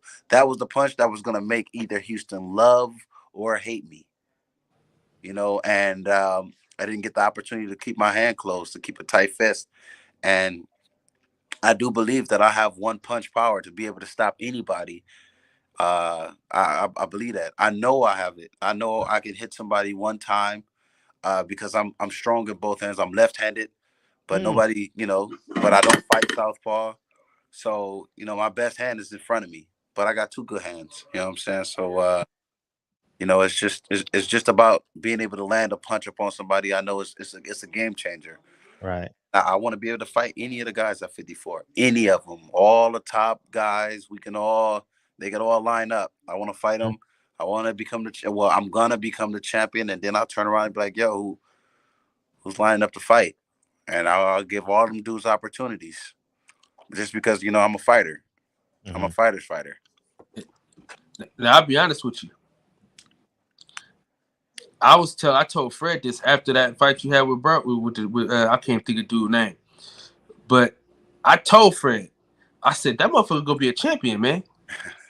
You know what I mean? I'm serious, man, because you got to think about it. You gave the toughest fighter of that division his toughest fight. Easily, easily his toughest fight. Like, because when he fought the other cat, you could see that his hand was hurting. You could tell like his shit was fucked up. When he fought you, you couldn't tell his hand was messed up. We didn't know his hand was messed up. You didn't say like, oh, his hand fucked up, something wrong. You didn't say that. When he fought that other dude, you said something was wrong with him. Right. So that's why man, listen, I gained so much respect for you after that fight. I started following you on Instagram, the whole shit. But think about that fight. How does it feel to have given him his toughest fight? And would you go back to 160 to try to get a title shot? Yeah, I definitely go to 160 to fight any of those champions there too. Just because 54 and 60 to me, I always tell people, I always crack jokes, but it's the truth. I ain't boxed long enough for them things to be that effective to me. I know and understand people are a little bigger, but I started boxing when I was a young adult. I got involved in boxing when I was between the ages of 18 and 19. Turned pro when I was 21. So I wasn't groomed or brought up. Wasn't nobody before me. I grew up fighting in the streets, unfortunately. You know what I'm saying? So a fight is a fight. Fight is a fight, man. That's kind of how I always felt about it. I got involved in boxing, so I was a street fighter who learned how to box, and that's kind of the mentality that I have. I'm willing to fight anybody at 54, 60. You know what I'm saying? Right, guys, I'll fight even at 68. I mean, I know people, it is what it is, but I'm a fighter. You know what I'm saying? I definitely, the decisions I make up on boxing are, the end result is for my family. It's for my kids. It's for, what I'm saying? It's for my family. But when I'm in there and I'm fighting, I want to do that. That's me. That's all me. I do that because that's what I want to do. I want to box. I want to get up in there and challenge myself to see how, what I'm saying, what kind of gifts that I've been given. And I want to utilize them. I don't get up in here and say and tell people, oh, I box for my family. I box for my kids, for my wife. Because, really, I can't get hit for nobody else. You know how crazy, how mental you got to be telling a lie, saying you get hit in your face for somebody else. You gotta want that. You gotta go through that yourself. So, I'm big upon letting people know my truth. Mm-hmm. Yeah, we got Jason want to come in and ask you a question. Go ahead, Jason. Oh, my fault, yeah. Hey, what's up? Go ahead. Oh, no, I wasn't on the show early, so I was gonna ask, what's the next step for you as far as fighting? As far as fighting, man, like I said, dude, I was, being hopeful for this fight in April. Charles don't want to fight. I know the fight in September. Something hopefully is gonna open up before then. All right, my man, you be blessed. Something's gonna open up before then, and dude, I'm always in the gym. I'm always in the gym working. When I had got the 3 year layoff and then I fought on the contender, I stayed in the gym training. Everybody was like, "You training every day for nothing." But I always had in my mental, man, I'm gonna get that call, and when I get the call, I want to be decent. When I got the call, it was for the contender. I was all right. I was pretty decent. I was decent enough to win it, to pull it off. And then I fought Jamal. Then, it was another close to a 2 year hiatus. And then, Sarhi Boychik and 360 Promotion Boxing, they like, look, Brandon, he's got a name, he's got a rep. Our dude is fighting. He's staying busy. He's staying active. Let's go ahead and pick him off. And, there was the receiving end of that pick. You know what I'm saying? That was a pick six. It would that. But I was, just because I know what I'm capable of doing. I stay hungry, man. I stay challenging myself, and hopefully something comes up before September. But if it don't, man, I'm gonna be keeping people updated. I'm gonna be letting them know, man, how I move. Just because How did you manage the staying on top for that 3 year layoff? Do you have like a business or something, or are you in like real estate or something? Nah, bro. At that particular time, dude, I just had a wife that was holding me down. I ain't gonna even lie to you. Wow, that's beautiful. Yes, dude. Solid. She held me all the way down, so I was able to go and train. I had to pick up a couple of odd jobs. I was training people. I was doing whatever it took to make sure that I was bringing in some kind of currency too. But Yeah. and the reason why I was always able to go kind of do whatever I wanted to do was because she was holding me down. She gave me the freedom to go and train. And she know that's all he want to go do anyway. He just want to spend all these hours at the gym. So I was able to do so. That's That's what's Paid up. off. Shout out to her. Yeah. Yeah. Shout out to the real woman in the road. All right, get off. We're done. Peace. Yeah, that's all I got. Good luck, though. All right. Hey, so we got a good fight at 54 coming up. We got I'm excited about this fight. Fundora and Lubin. How do you see that fight playing out? Oh snap! Fundora's that's the tower, right? Yeah. Mm-hmm. Yes. And they both southpaw. You know what, man? I'm excited to see this fight. I like Fundora. Just because the his persona, the kind of person that he is. One of the craziest things. Remember when I was fighting? It was like Brandon the Hammer Adams. I was like, dude, that was the other guy. Because remember, Lubin fought right before me. He did. He did. Crazy because Lubin and them, they was trying to run down there because they can see me get washed. And I seen they was all running down there because they was like, yo, he about to get washed. And sure enough, like it was a split moment where we both stopped and I was about to walk out and they looked at me and I heard them kind of talking like, yo, we don't want to miss it. It's gonna be over too quick. And they looked up at me. I just looked at them and I didn't say nothing. I just was like, we're gonna see. We're gonna see how, what I'm saying. And we went out there, we fought, and everybody was over there, like, oh man, yo, hey, yo, that was you, hey, that was hey. And so, now as far as them two fighting, matchup style, I want to see the tower, how he's gonna do with somebody who know how to move a little bit. Like Lubin, he could be slick when he want to. So it's just based upon what he gonna bring that night.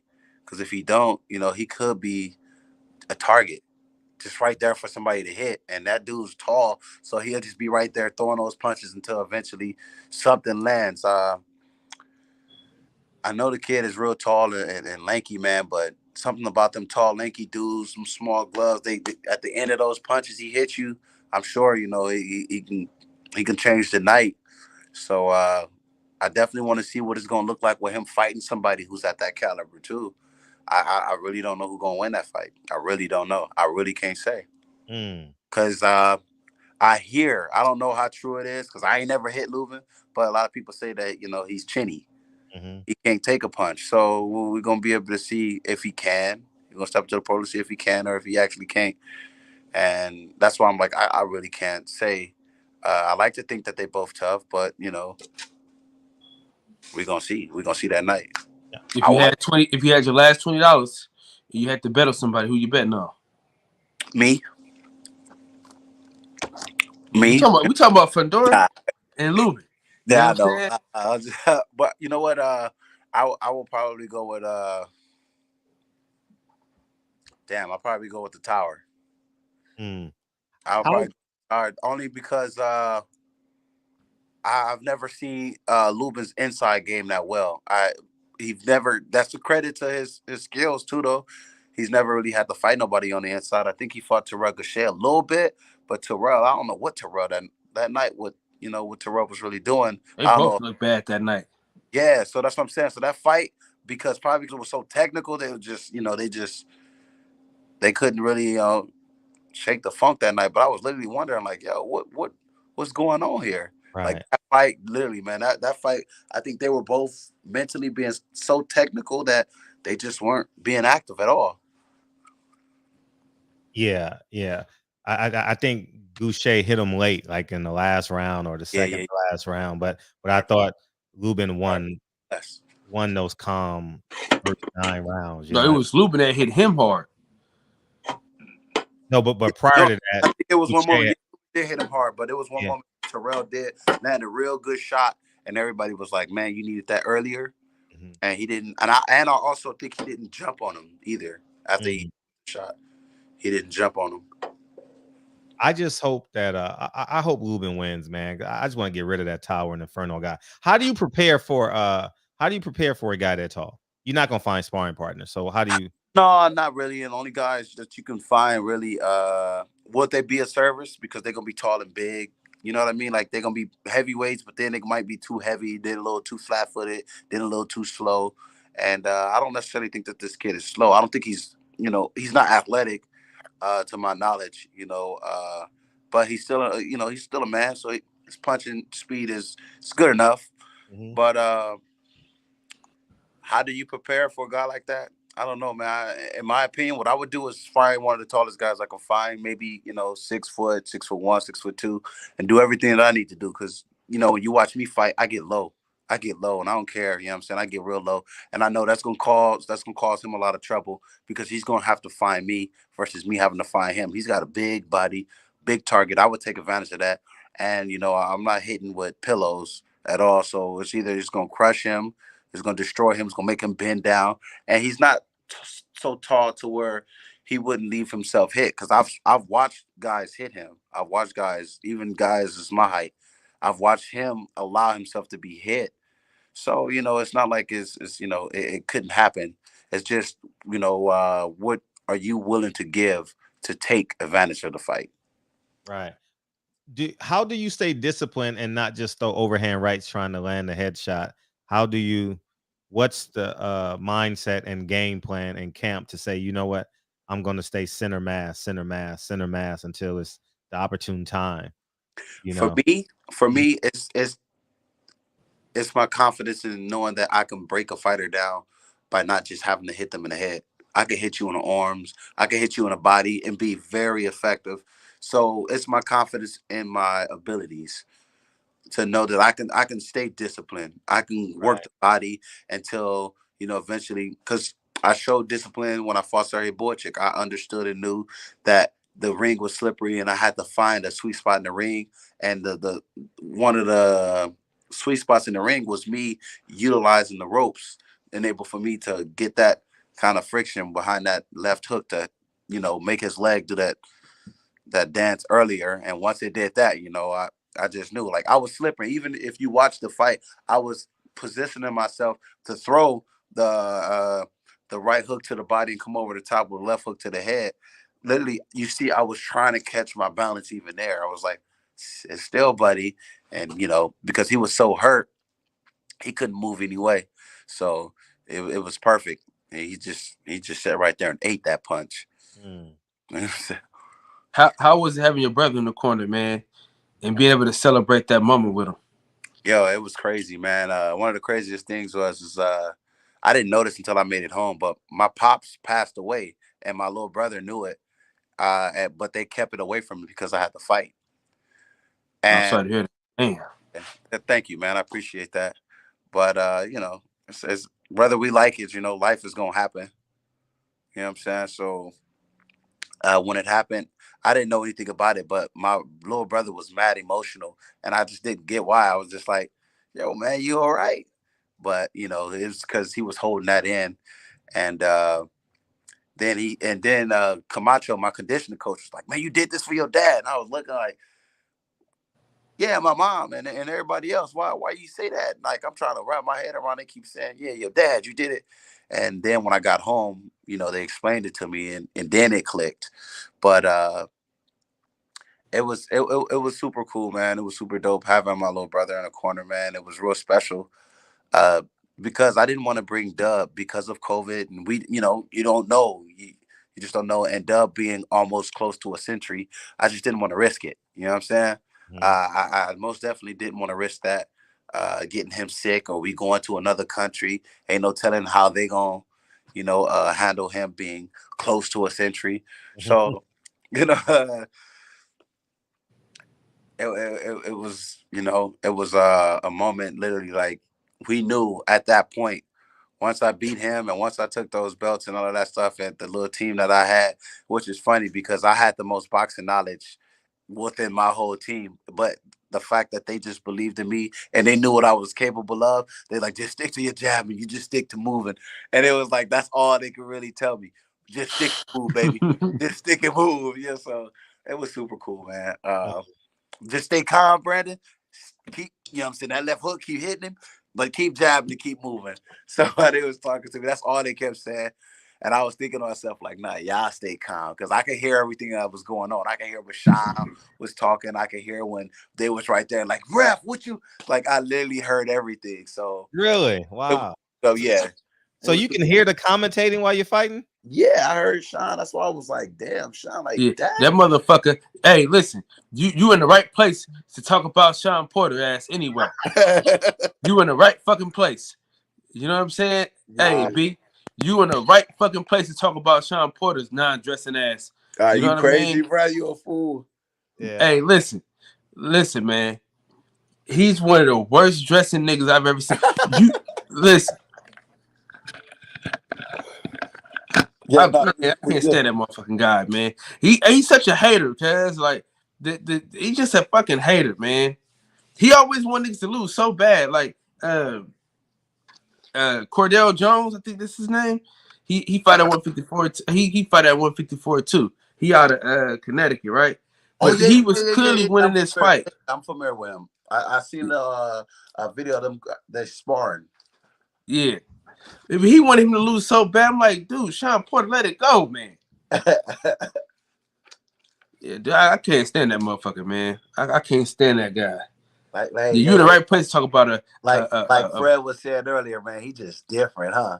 Yeah, he just different, man. Like, no, fuck that different, man. He's lame.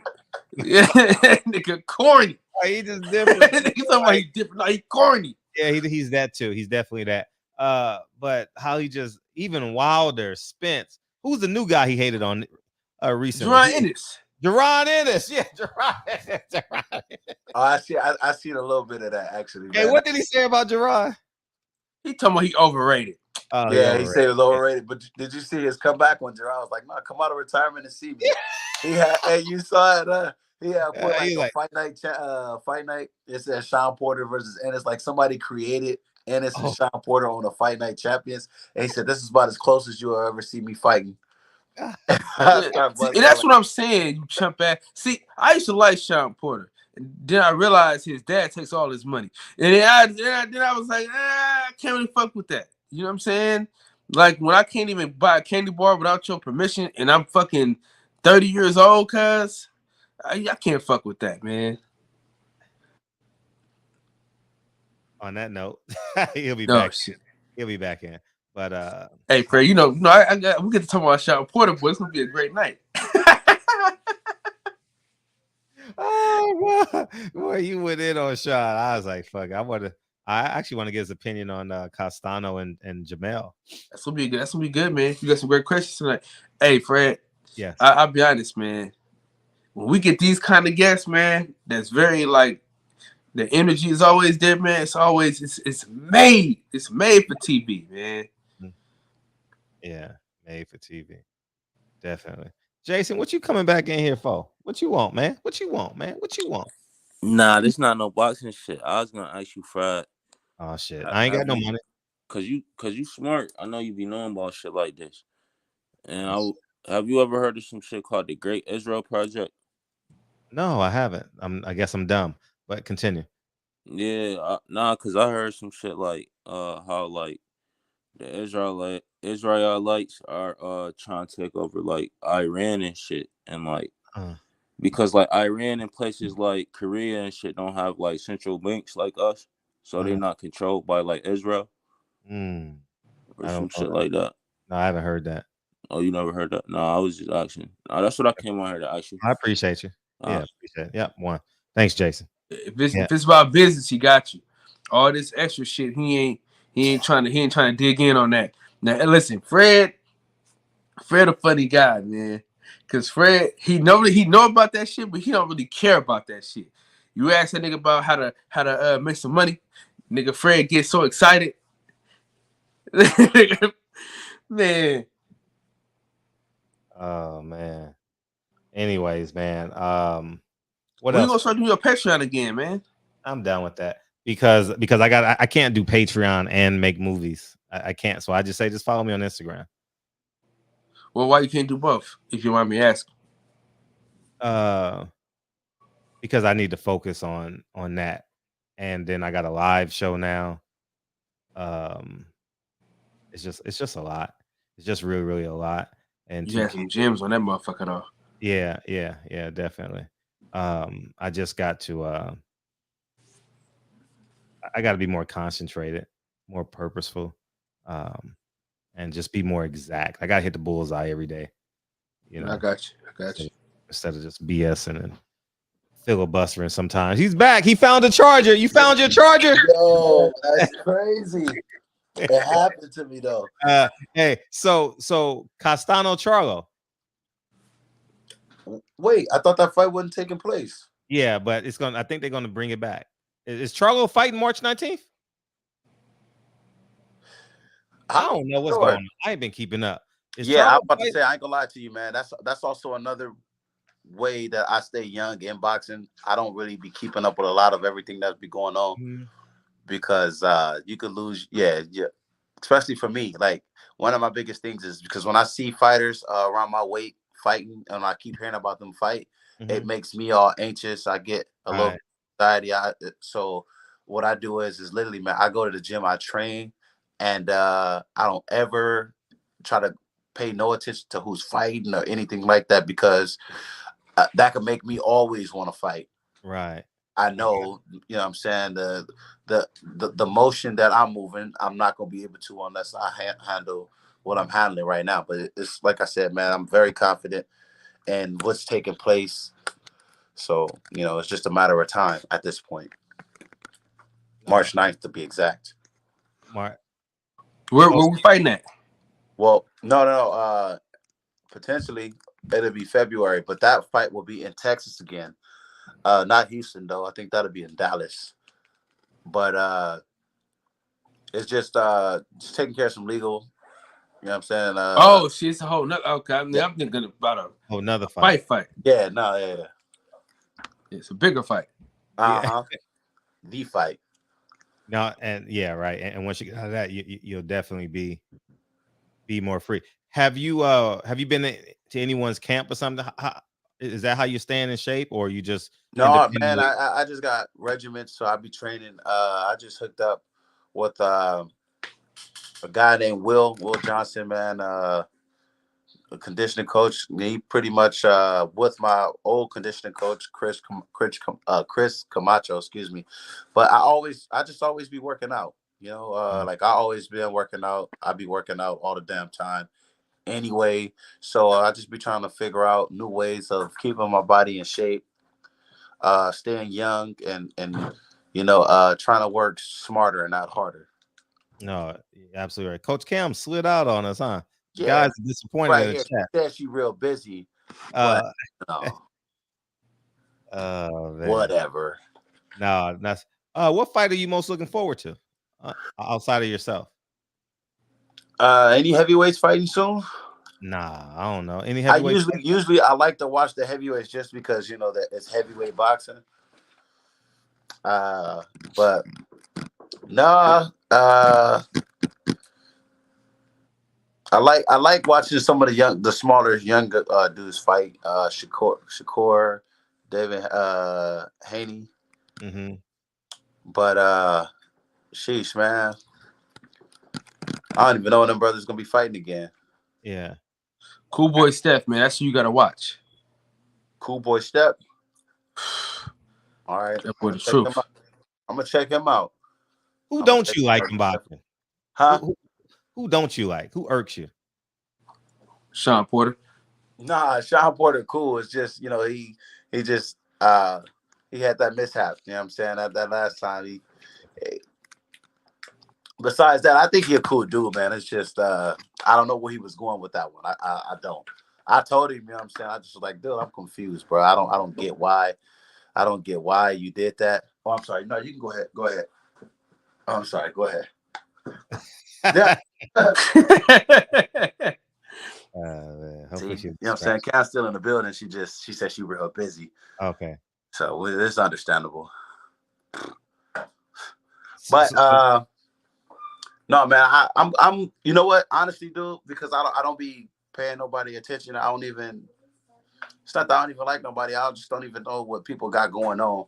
And when so and like I said, man, that was another reason why when me and Jamal was fighting, it wasn't a lot of he wasn't saying nothing bad about me. I wouldn't say nothing bad about him, and everybody was like, yo, what's up with that? And Jamel didn't like it. Jamel was mad at his brother for not talking shit to me. And so if it's a fighter who might not like me out there, I think he think I'm cool now. But it was once Jamel. Jamel was like, nah, man, this nigga, he out here smiling. I ain't feeling him.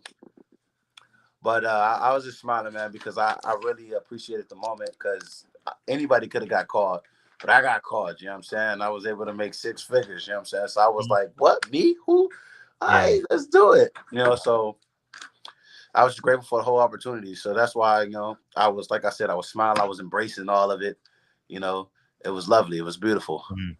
Shout out to Dana Jones and his granddaughter. Y'all come check me out on April 16th. I'll be on the Ugas versus Spence very undercard. I've been getting work in the power of real friend. Yeah. Look, hey, I seen the very undercard too. That's I was funny. like, wait a sec. That's funny. That's funny. Yeah, Spence Ugas, you like that fight at all? Ugas versus Spence? Yes. Man, I like Spence a lot. Spence is one of my favorite fighters, man. But I also like Ugas too. Mm-hmm. But Spence is one of my favorites. So I want to see how that fight gonna turn out because Ugas ain't no punk. Right. Ugas gonna come to fight, man. His inside game is pretty strong. And I want to see because when Earl fought Danny Garcia, Earl kind of like pretty much neutralized Danny. I think Danny was expecting a different fight, so he trained differently. And when he got in there, he fought Earl. It was just completely different. I think Ugas, because of how he fight, his style of fighting, I think he's gonna kind of make he's gonna allow us to see a different side of Earl. How do you explain the B side in boxing? If someone said that to you, if somebody was explaining the B side, a lot of times, really, from what I know, the B side is not the side who's supposed to win. The B side is the one who's not not getting all the love, basically. That's the best way I can put it. Stepchild. Have you ever seen dirt in boxing, like something illegal? Yeah, when I was fighting Sergey Boychik, referee would, when I get on the ropes and I start to kind of rope a dope or I slip the punches and stuff, the referee was like, "Show me something, Adams." And then every time when I hit him, he'd say, low blow. So them like stuff like that, And then after the fight, the referee was like, "Yo, hey, why are you so angry? Don't be mad. You don't pay my bills, Like if you paid me, then I could see why you so upset up upon what I was doing." But Right. and that was just clear as day for him, basically saying like, "Yeah, you don't cut the check for me. I had a job to do." So that was probably the dirtiest thing so far that ever happened to me fighting. That set up my question. I know. What would you say is a loss on your resume that you really didn't lose? No, I believe every lesson that was given to me, man, was it was given properly. When I fought Willie Monroe, he was the first real left-hand fighter I ever fought. He beat me. It was a competitive fight, but he still won. When I fought John Thompson and took my second loss, I lost like 14 pounds the day of the weigh-in, like from the day before up until the day of the weigh-in. And that was because the promoters said that from a fight that took place in Connecticut when I fought Alex Perez, they said they did some blood testing, and they said that my creatine and my testosterone levels was extremely high. So they were basically saying that I was doping. So they pulled me off of the card to fight John Thompson in the beginning. And so they told me I was suspended. We moved forward because my promotion was like, "Yo, if you don't take this fight, then you're going to get sued by ESPN," because remember, it was on ESPN. You're going to get sued by ESPN, and we're also suing you. I'm a kid from the neighborhood. You don't tell somebody from the neighborhood who don't know anything about anything that you're going to sue them. They're going to try to do everything in their power to make sure they don't get sued. And that's basically what I did. So I put a sauna suit on. I put sweat cream on. I lost the weight, and I lost the fight. And I got stopped that fight. Referee came to me, was like, "Adams, man, I try my best to spare you. I gave you 2 standing 8 counts, man, but you was just taking you was taking a beat." And I was just like, "Bro, you had a job to do. I'm not mad at you. Like, hey, it is what it is." And then my third loss, when I lost to Jamal, I knew it was a lot that I had to do. And at the end of the fight, I knew I didn't do enough. So every loss, I know that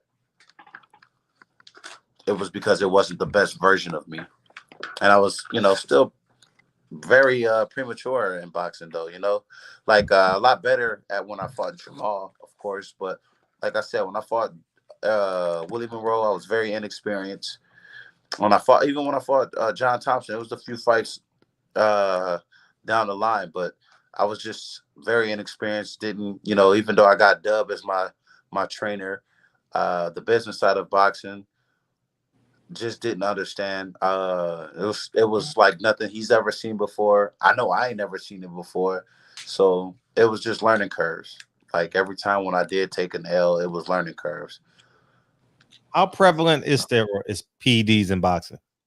You know what? I'm not too sure. Because I've heard of a lot of guys who will on them. I hear about a lot of guys who cheat and still get knocked out, who still lose the fights. I know they say it's high endurance. It's high endurance. It keeps up. You won't get tired. If you sore, you able to recover a lot faster. Right. And of course, that's very important because a lot of times when you fight in these 12-round fights, sometimes most of the time it's about high endurance. It's Right. about recovery. And a lot of times the guys who do use it, eventually when they stop, of course, they body age horribly. Right. They body age horribly. And then that's why a lot of fighters who come back, they don't have that same spunk. Because like like I said, so somebody like myself who didn't fight for 3 years and then didn't fight for close to 2 years, and Wow. you know, you should, if you look, you'd be like, yo, how are you getting faster? How are you getting stronger? How are you know, versus, bless you, Thank versus, you. you know, guys who you see who's at the top of the game, right? And then they leave and they come back. Like, you know, I'm not saying Keith Thurman did, but remember, everybody's like, yo, for 2 years off, Keith Thurman looked great. I'm like, yeah, where? Well, you know. You know, I'm just like, honestly, when you hear about fighters who just coming back after a year or a 2 layoff, you know, it's like, oh, well, he looked good, and then you see the caliber of the fighter they're fighting, and you Right. still want to say they look good. I'm like, well, I've done that multiple times. You know what I mean? Like, I've done it multiple times, and I've done it fighting the top guys. It wasn't just like I was fighting a guy who lost to a guy who lost to another guy, and Right. they're just being used. No, I'm fighting against guys who's supposed to have been knocking guys out and taking people out. I Right. do that against those guys. So, Right. you know, to each his own. Now, I got a documentary that I'm about to start working on, like in October. It's called The B-Side. Man, I would love for you to be a part of it, man, because you the B-Side king, man. You done did some shit B-Side. You done fucked some money up, B. You fucked a lot of money up. You know what I'm saying? Yeah.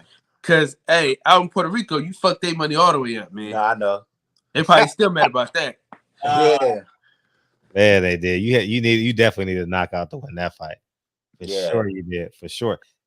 You got an opinion on what's going on with Russia and Ukraine? Man, I would tell everybody the same thing I'm saying, you know, about what I do with these boxers. I just try to stay in my lane. You know what I'm saying? Like, we don't really know what's going on other than what media be trying to feed us. Mhm. Media gonna feed us whatever they want to, you know, to provoke whatever they need to provoke up out of us. But you know, what do we know what's really going on in Russia or the Ukraine, or we don't know what's really happening, but a video they're gonna show us. But you know how we can chop up a video and edit it and make it look. I'm not trying to be insensitive towards anything. I'm just saying, like, we don't really know what's going on. Only people who really know what's going on are leaders. And a lot of times the leaders, they're not squared up. They're not fair to us. You know what I'm saying? They don't believe that we deserve or they owe us a real explanation upon anything, man. So it's hard for me to judge it, man. If it's up to me, man, I just wish everybody well, man, and tell everybody to pray, you know, but not just pray about it, man. Actually, like, try to do some healing out there, man. Because I think if these leaders see that we really don't want to take part in all of this bull crap, then what could they do? Because then, like, we shall not be moved. Like, literally, for real. Yeah, Like, if power we to all decide to turn around and be like, yo, we done, right? We're not Mm. doing this. Like, what they gonna do? So, you know, that's just my humble opinion upon all of this, man. Like, when we decide to literally come together and we all yell no more. Because I mean, like, think about it. Everybody who's running everything and telling us what we need to do are 70 and 80-year-old people. These are the people that's telling us what we need to do. Who taught them? And who taught them? So when is that cycle going to stop? When is going to start to be people who's a little younger who know what's going on? While we know how to come together and figure stuff out, you know what I'm saying? The people from let's say the ages of 30 and up to close to like 50. But then everybody else, you know, everybody else is a little older, so they old fashioned, you know. So that's just kind of my take upon it. And I could be ignorant, you know what I'm saying? I'll take it, but I'll stick and stand by what I say when I believe that everybody who's running the show right now is just entirely way too old, man. And y'all are stuck in y'all old ways, and we gotta suffer from y'all oldness. No, that's true. Especially that old ass Joe Biden. Yeah, Joe Biden is the worst. We got one more question coming from Max. We'll get Brandon out of here, man. Go ahead, Max. Yo, what's good, yo? You been? You good? Shit, I just had a quick question for Cannon, man. So I was listening to the interview while y'all been talking, and I heard you say that you did this for you. You know what I mean? That you don't just get punched in the face for no one else. I like that point of view because I never really heard no boxer say the shit like that. It's honest. You know what I mean? Yeah.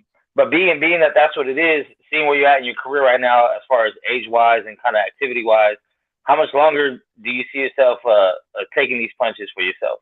You know what, man? Luckily, man, Faith had it, man. That I know how to move.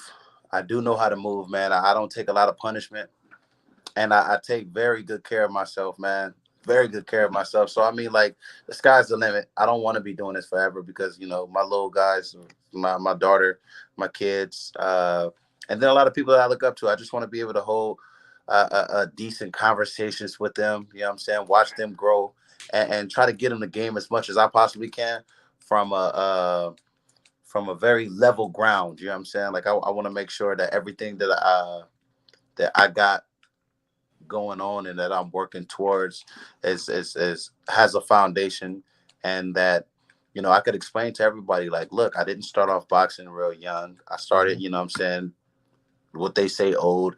I took very good care of myself, man, and this is what I was able to get out of, you know, boxing.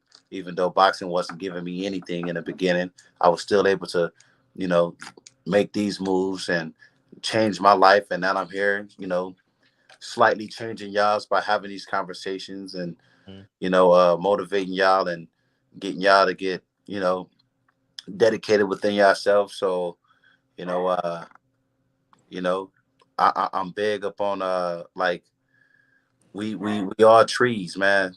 Each one teach one, and we, you know, these leaves will be they be blooming, they be growing, and be flying in the wind. So, you know, I believe I can be able to do this until I'm, you know, older, but I couldn't actually really say how old, because I don't feel, you know, but nobody ever feels their age. You know what I mean? Until it's time. But I really, you know, I'm up in here and I'm training with a lot of guys, and age doesn't even exist to me, at least right now. So I'm truly grateful. So with that being said, are you planning? Is your end goal are you planning to maybe possibly get another title shot? Or are you trying to get them bags right now, just the checks, or? Well, title shots is to me is bags. You know, I'm conducting and representing myself well, being a champion. That's gonna bring in everything. Just being a champion in itself, you know.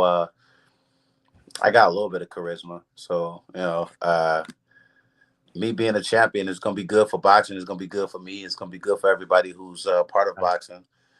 Just because I'm one of them Marvin Hagler / you know, I'm one of those kind of fighters who's not only gonna be presenting knockouts and stuff, but you're gonna feel good for rooting me on, man, because you know I'm a real underdog. Like you said, like I'm King B-side, not just because I'm, you know what I'm saying, I'm B, but I'm King B-side, and everybody knows what it's like to be an underdog. We all fighting a battle, you know what I'm saying? We all fighting. We all trying to figure out, you know, what it is that keeps us going, to keep striding, and I'll be that person, you know what I'm saying? I could be that person. I could be that person that kind of ignites something within yourself, because you see a lot of me within yourself. So, you know, sky's the limit. Yeah. See, that's all I got for tonight, Fred, man. I'm in and out quick. Appreciate you, Max. All right, so, man. Thank you, man. And we appreciate you coming on, B.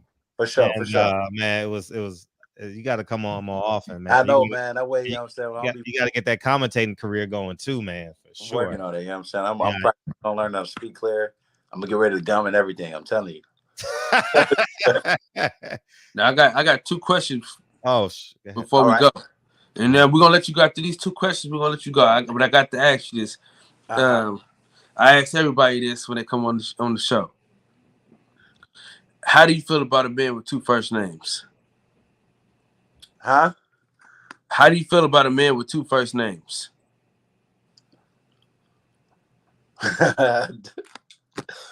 That's a wild card right there. Can't trust me with 2 first names, man. Well, if you take the S off of Adams, yeah. I was about to say that. I was going to say you almost. Yeah. Well, I don't know, man, because one of my parents, or whichever one it was, they named me after a president, so I thought that was a little weird. Brandon Quincy Adams. Oh, wow. Yeah, so I don't know, man. I really don't. Last one. Sunglasses in the building. Nah, man, that ain't for me. I see a lot of people be doing that. Told you, Fred. Tell you. You hiding? What you hiding, man? Take them damn sunglasses off in the building, man. Yeah, that's wild. Man. Can't trust a man with a beard and no mustache either. Yeah. That's real. I always thought they looked suspicious. You know what I'm saying? They right here. It's dry as hell up here, but they got Can't be trusted. Can't be trusted. Man, we appreciate you for coming on, man. Absolutely. And that's love, big. Come back sooner, man. All right, for sure. Just let me know, man. For real. Always available. Always available for you. How's your brother doing? He's good. Doing real good. He back out here. I don't know for how long, man, but we're gonna try to keep him grounded. Uh-huh. Yeah, we're gonna try to keep him grounded. You know what I'm saying? Because he's real knowledgeable. He's too knowledgeable. He's so knowledgeable. You know what I'm saying? He started leaving the country, so we gotta make sure. You know what I'm saying? He go wanna back cross to that water, huh? Yeah, You know what I'm saying? He's a part of the 12 tribes and all that stuff, man. So, he would have been up on here, man. We would have had people calling about religion and everything. So have him. I would love to have him on. I would love to have him on. Tell him to come on next week, man. That'll be dope. I will tell him. How long he in town for? You know what? Right now, I don't even know, but he's gonna be here for a minute. He's gonna be for. I'm gonna hit him up. I'm gonna hit him up. I'm gonna tell him. Yeah. Come and piss people off. Come and piss. Yeah. We be talking in the DM. Heck yeah, you know what I'm saying? He going on a rant. It's cool though. I love it. I love it. Yeah, you cool as hell, Brandon, man. But your brother, you want to fight, huh? So it's gonna work out real well. I'm gonna tell him. I swear I am. Yeah, 0 to 100 real quick. Yeah, man, we love you in here, B. For real, man. I got mad love for you, man. Man. Yeah, and thank you. All right, y'all. Y'all take care, man. One love. Yeah, appreciate you, man. All right. Yeah, I know it was late on his end, 9:40. Yeah, we had him in there. He came on kind of late, but yeah, man. Yeah, his brother his brother knows everything about everything. Oh man, everything about everything, man. So what's up, man? So you going? We about to head over to the Boxing Voice, and what we about to do over there? What you looking over your shoulder for? You got strangers in your house? Nah, nigga, you the stranger. Ain't no fucking Boxing Voice. Fuck wrong with you? Shit. Well, that's your fault, man. You hijacked their name. Shit. You said, I ain't hijacked shit, nigga. The boxing club, the boxing crew. All right.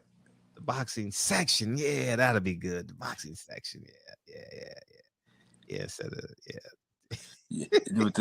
the motherfucker that helped me pick the fucking logo colors. You get the man. You Jack. Hey Ness, man. He over there high siding your name, man. You inspired him, man. That's dope, Ness. You a nice Ness. You inspire people don't even know. Nah. My inspirations wasn't that for sure. But anyway, nigga, Fred, keep your foot on these suckers' necks. You know what I mean? And we're gonna let you get out of here, man. Cause once Fred, I got a big phone call right now. Yeah, see, I know, I know you. You see, once you get to doing this and that, I know, dog. I'll tell you when we hang up. I got to make a big phone call. And by the way, I got Tupac cleared for the movie today, so which is awesome. Yeah, I got Tupac. So I got a quote from him that I'm gonna use for the film. So which is dope. In his voice. So that's pretty cool. I got some other great news that I'm gonna drop tomorrow. I got Killer Mike, Kendrick, and Glasses Malone. I got them cleared today. Oh shit. Yeah. So I'm telling you, this is gonna be the biggest man. This Fred ain't playing no goddamn games, man. I ain't playing no games. Fred coming for it all. I ain't gonna do you like Santos to keep you on. In the words of the great philosopher DB, Fred Joe, play the song, Fred. Yeah, I'll announce that tomorrow. What Toby say? Public service announcement. Yeah. Oh man. I appreciate you, brother Cole, Chris Lane, Nate Johnson. Yeah, I got to make a phone call at 9. I was supposed to make the phone call at 9:30. So hopefully they still up. Beatbox rolling. Rob G, your part coming up soon, man.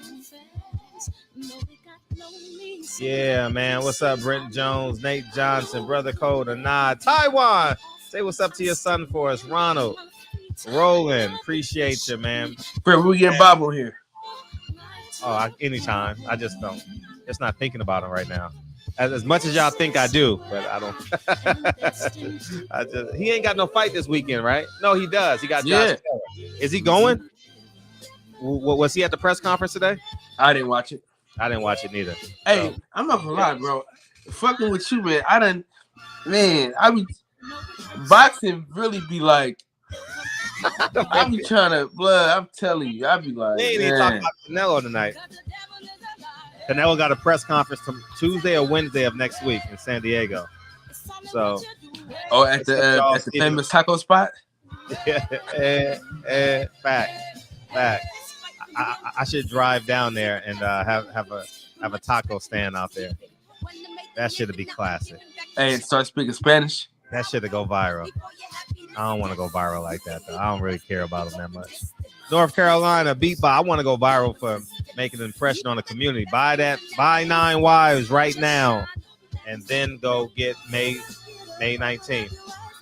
Check it out. And then before you go to May 19th, make sure you go get that the Real War Story, the documentary, man. Yeah. How's it doing? Good. I gotta get to pushing some more, man. I've been focused on this house and trying to get everything situated, man. I've been just grinding with that, but I got to get back to it. Yeah, you got to re-release it. You got to rebrand it, re-release it. You know what I mean? Yeah, that's what you do. Brother Cole, North Carolina, Brent Jones, Rose. What's up, Nate Johnson? TJ, appreciate you, big homie. Man, hopefully this person's still up, man. I'll tell you who I'm calling after we hang up. Anyways, man, I appreciate y'all, man. Thank y'all for coming in, man. Love y'all, man. I'm supposed to make this call at 9:30. I'm 16. Mañana. Love y'all, man. Oh, no. Today is Thursday. I see y'all Sunday. Shit. Oh, yeah. Don't forget. Do not forget Gary Russell. This Saturday. I did my part. I talked about him every day. Gary Russell, knockout Victor Postol. And sad enough, he got to go back home because the devil is a lie. Hey. And don't forget Mickey Bay, Tevin Farmar coming soon. Appreciate y'all, man. Go on.